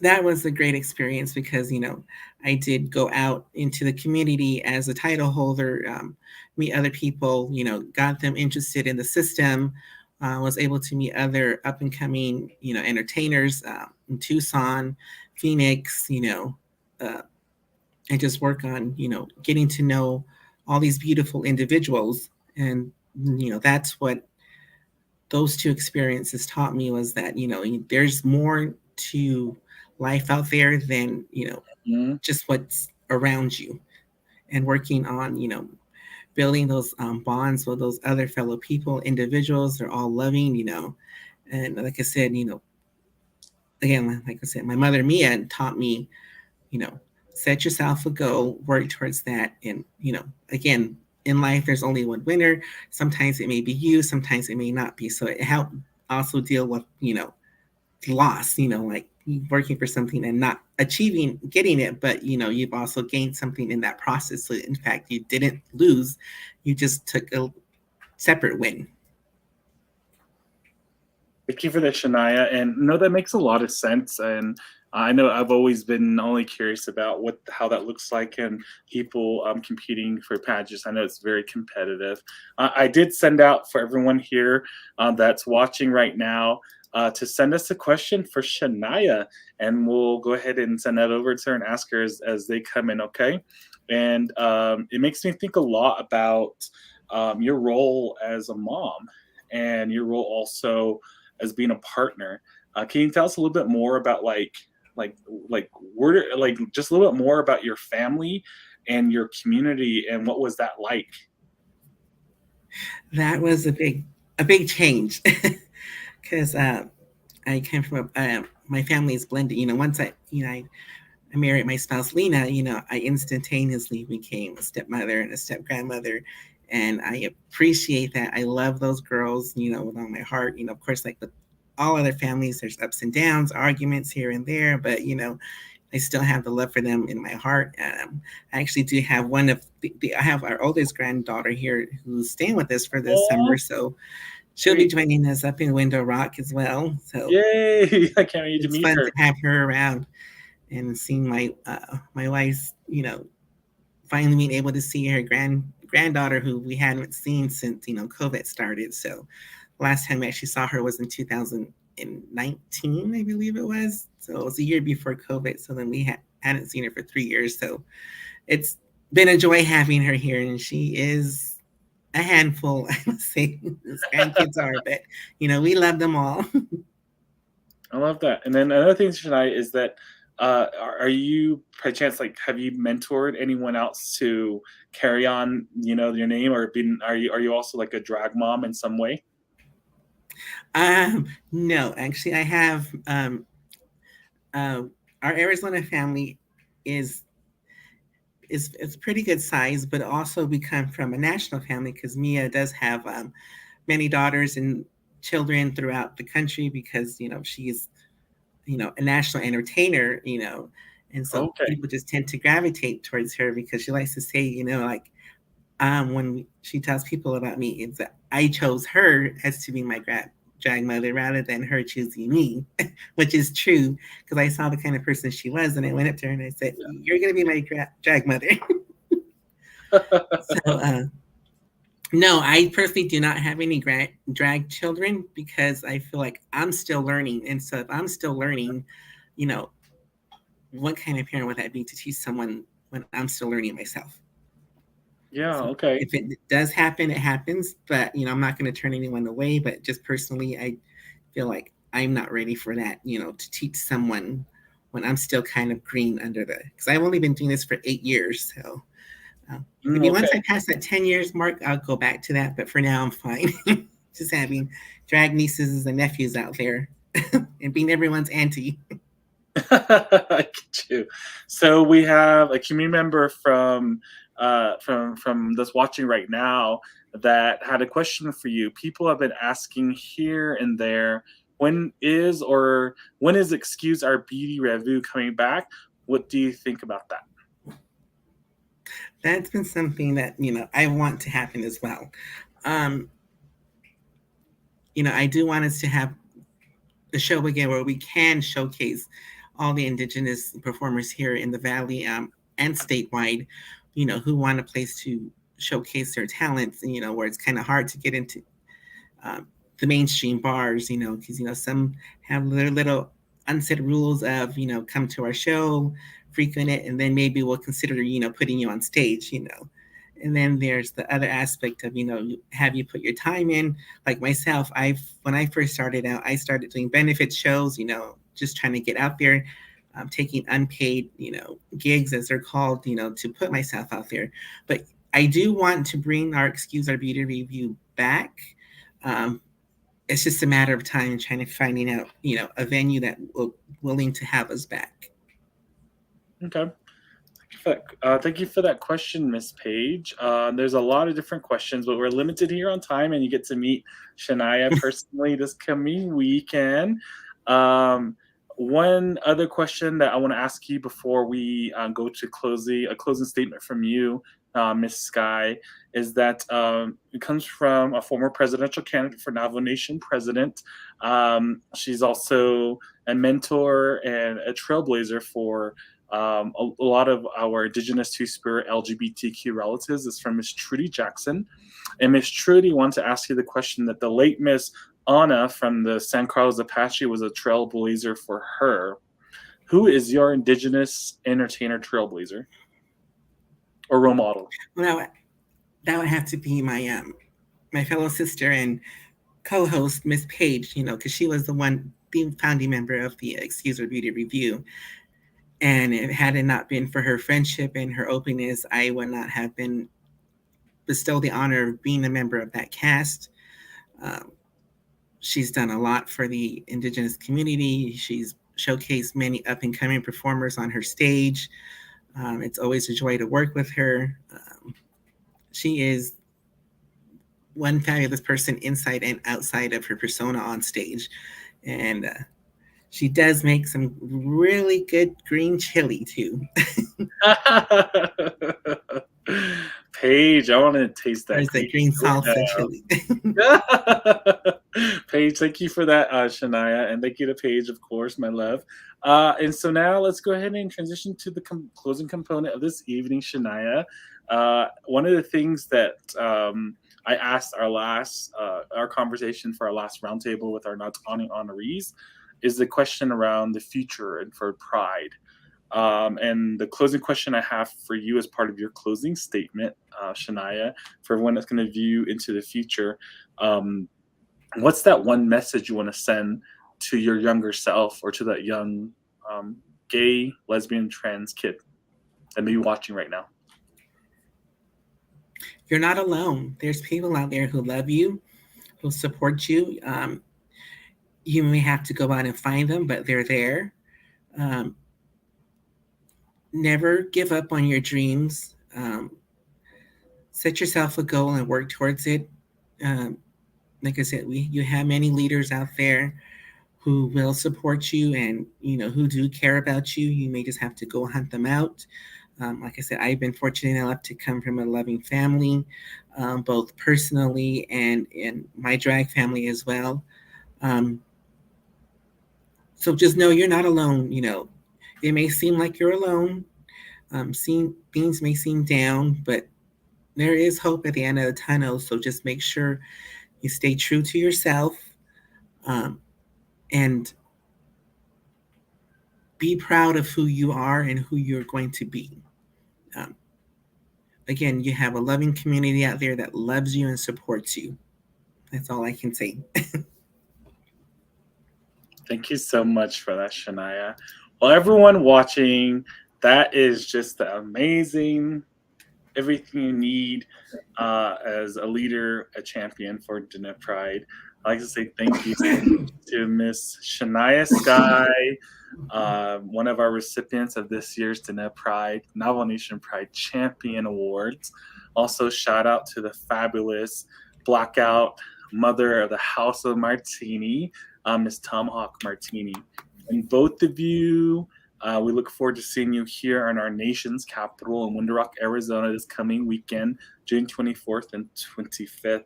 And Shania, I really look forward, the community really looks forward to working with you and having your leadership as we plan future Diné Pride events. And thank you so much for your leadership and for your strength, your resiliency, your love, your compassion, and being there for so many of us that really look up to you. And we really appreciate you, Shania, and congratulations. You have a good night, okay? Thank you. All right. You all have a good night.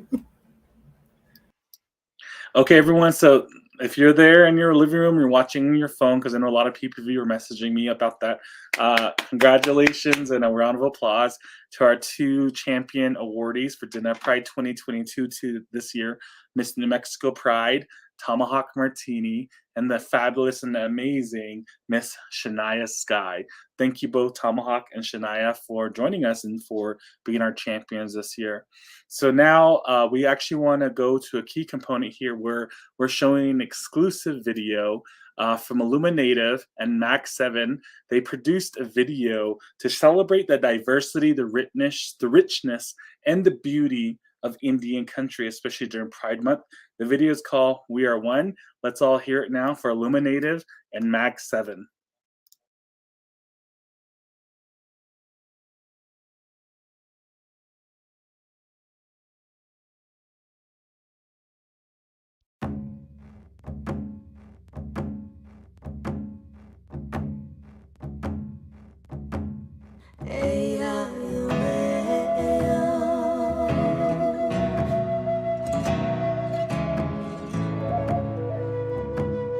One world,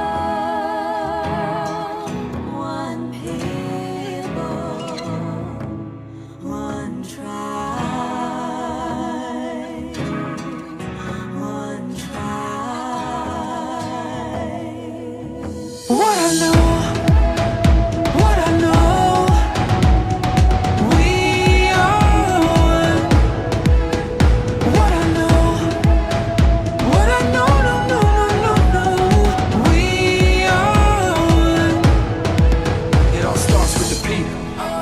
We stand all together, one voice saying yes we can.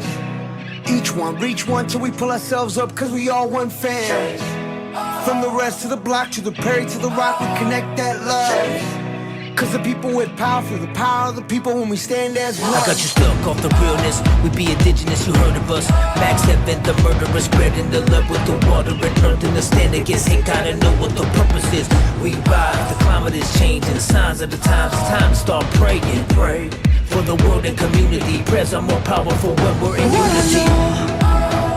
What I know.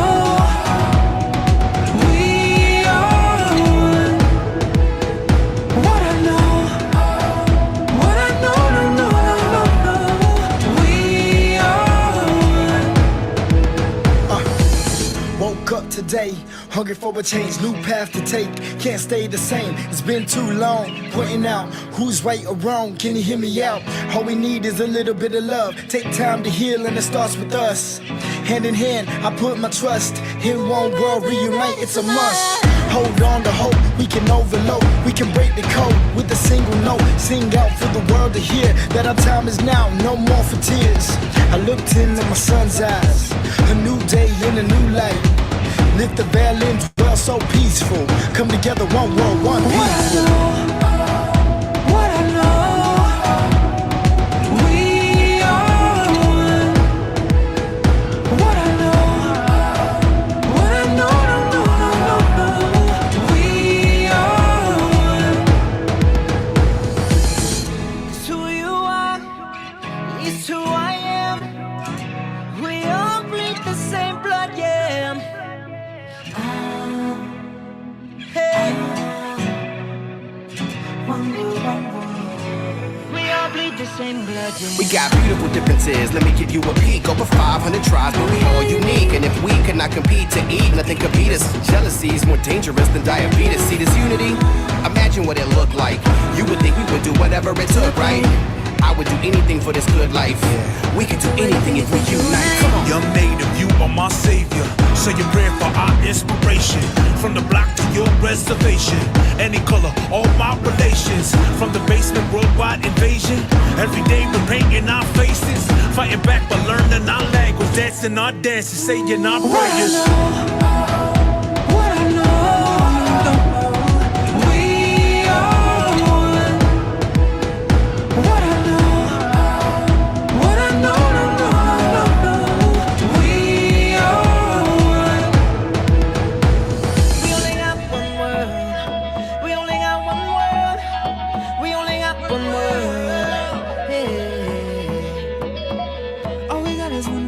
Choice, one earth, one love, one birth, one life to live.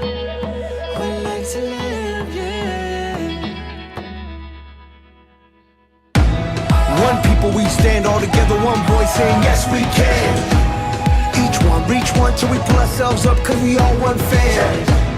From the rest of the block to the Perry to the Rock, we connect that love. Cause the people with power, for the power of the people when we stand as one. What I know, we are one. What I know, we are one. What I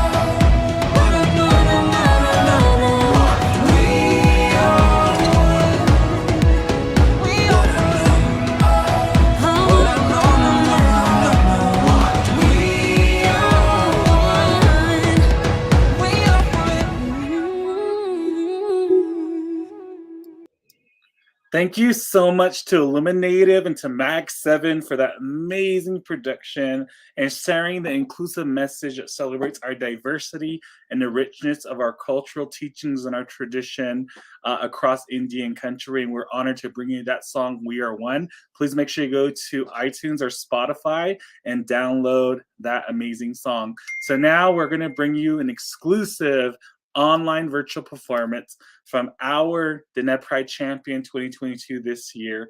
Let's all now hear it. And you guys all have a good night. On behalf of Navajo Nation Pride, we will actually see you tomorrow evening with our next virtual event called Loud and Proud. We're actually learn about the priorities and the perspectives of our Native, Indigenous, LGBTQ Two-Spirit relatives across the country. I'm really proud to bring you that particular virtual roundtable tomorrow evening.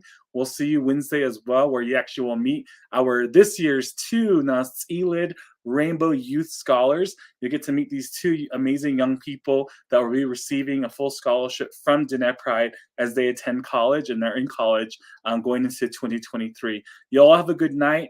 Please understand, we are proud. We must live our lives in sacredness. Go Nat.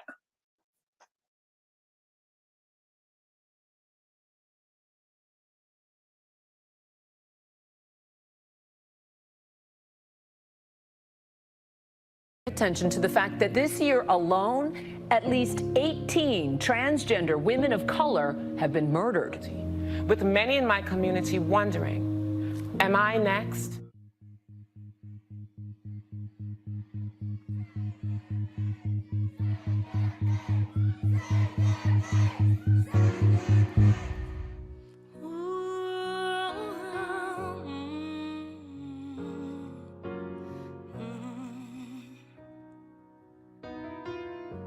Imagine there's no heaven. It's easy if you try. No hell below us, above us only sky.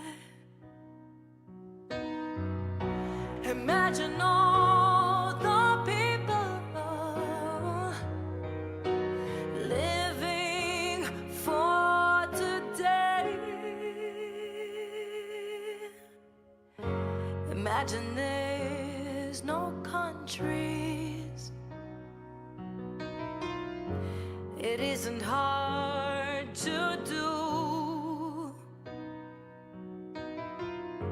Nothing to kill or die for, and no religion too. Imagine all the people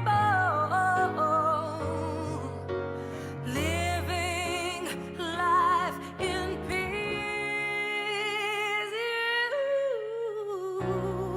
You may say I'm a dreamer, but I'm not the only one. I hope someday you will join us, and the world will be as one. Imagine no possessions. I wonder if you can for greed or hunger, a brotherhood of man. Imagine all the people just sharing all the world. You may say I'm a dreamer. Oh yeah, but I'm not the only one. Hope someday you will join us and the world will be as one. We are not leaving! We are not leaving! We are not leaving! We are not leaving!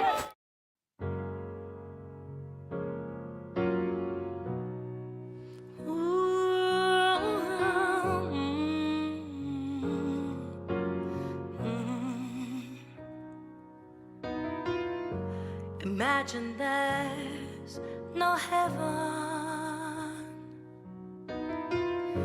It's easy if you try. No hell below us, above us only sky.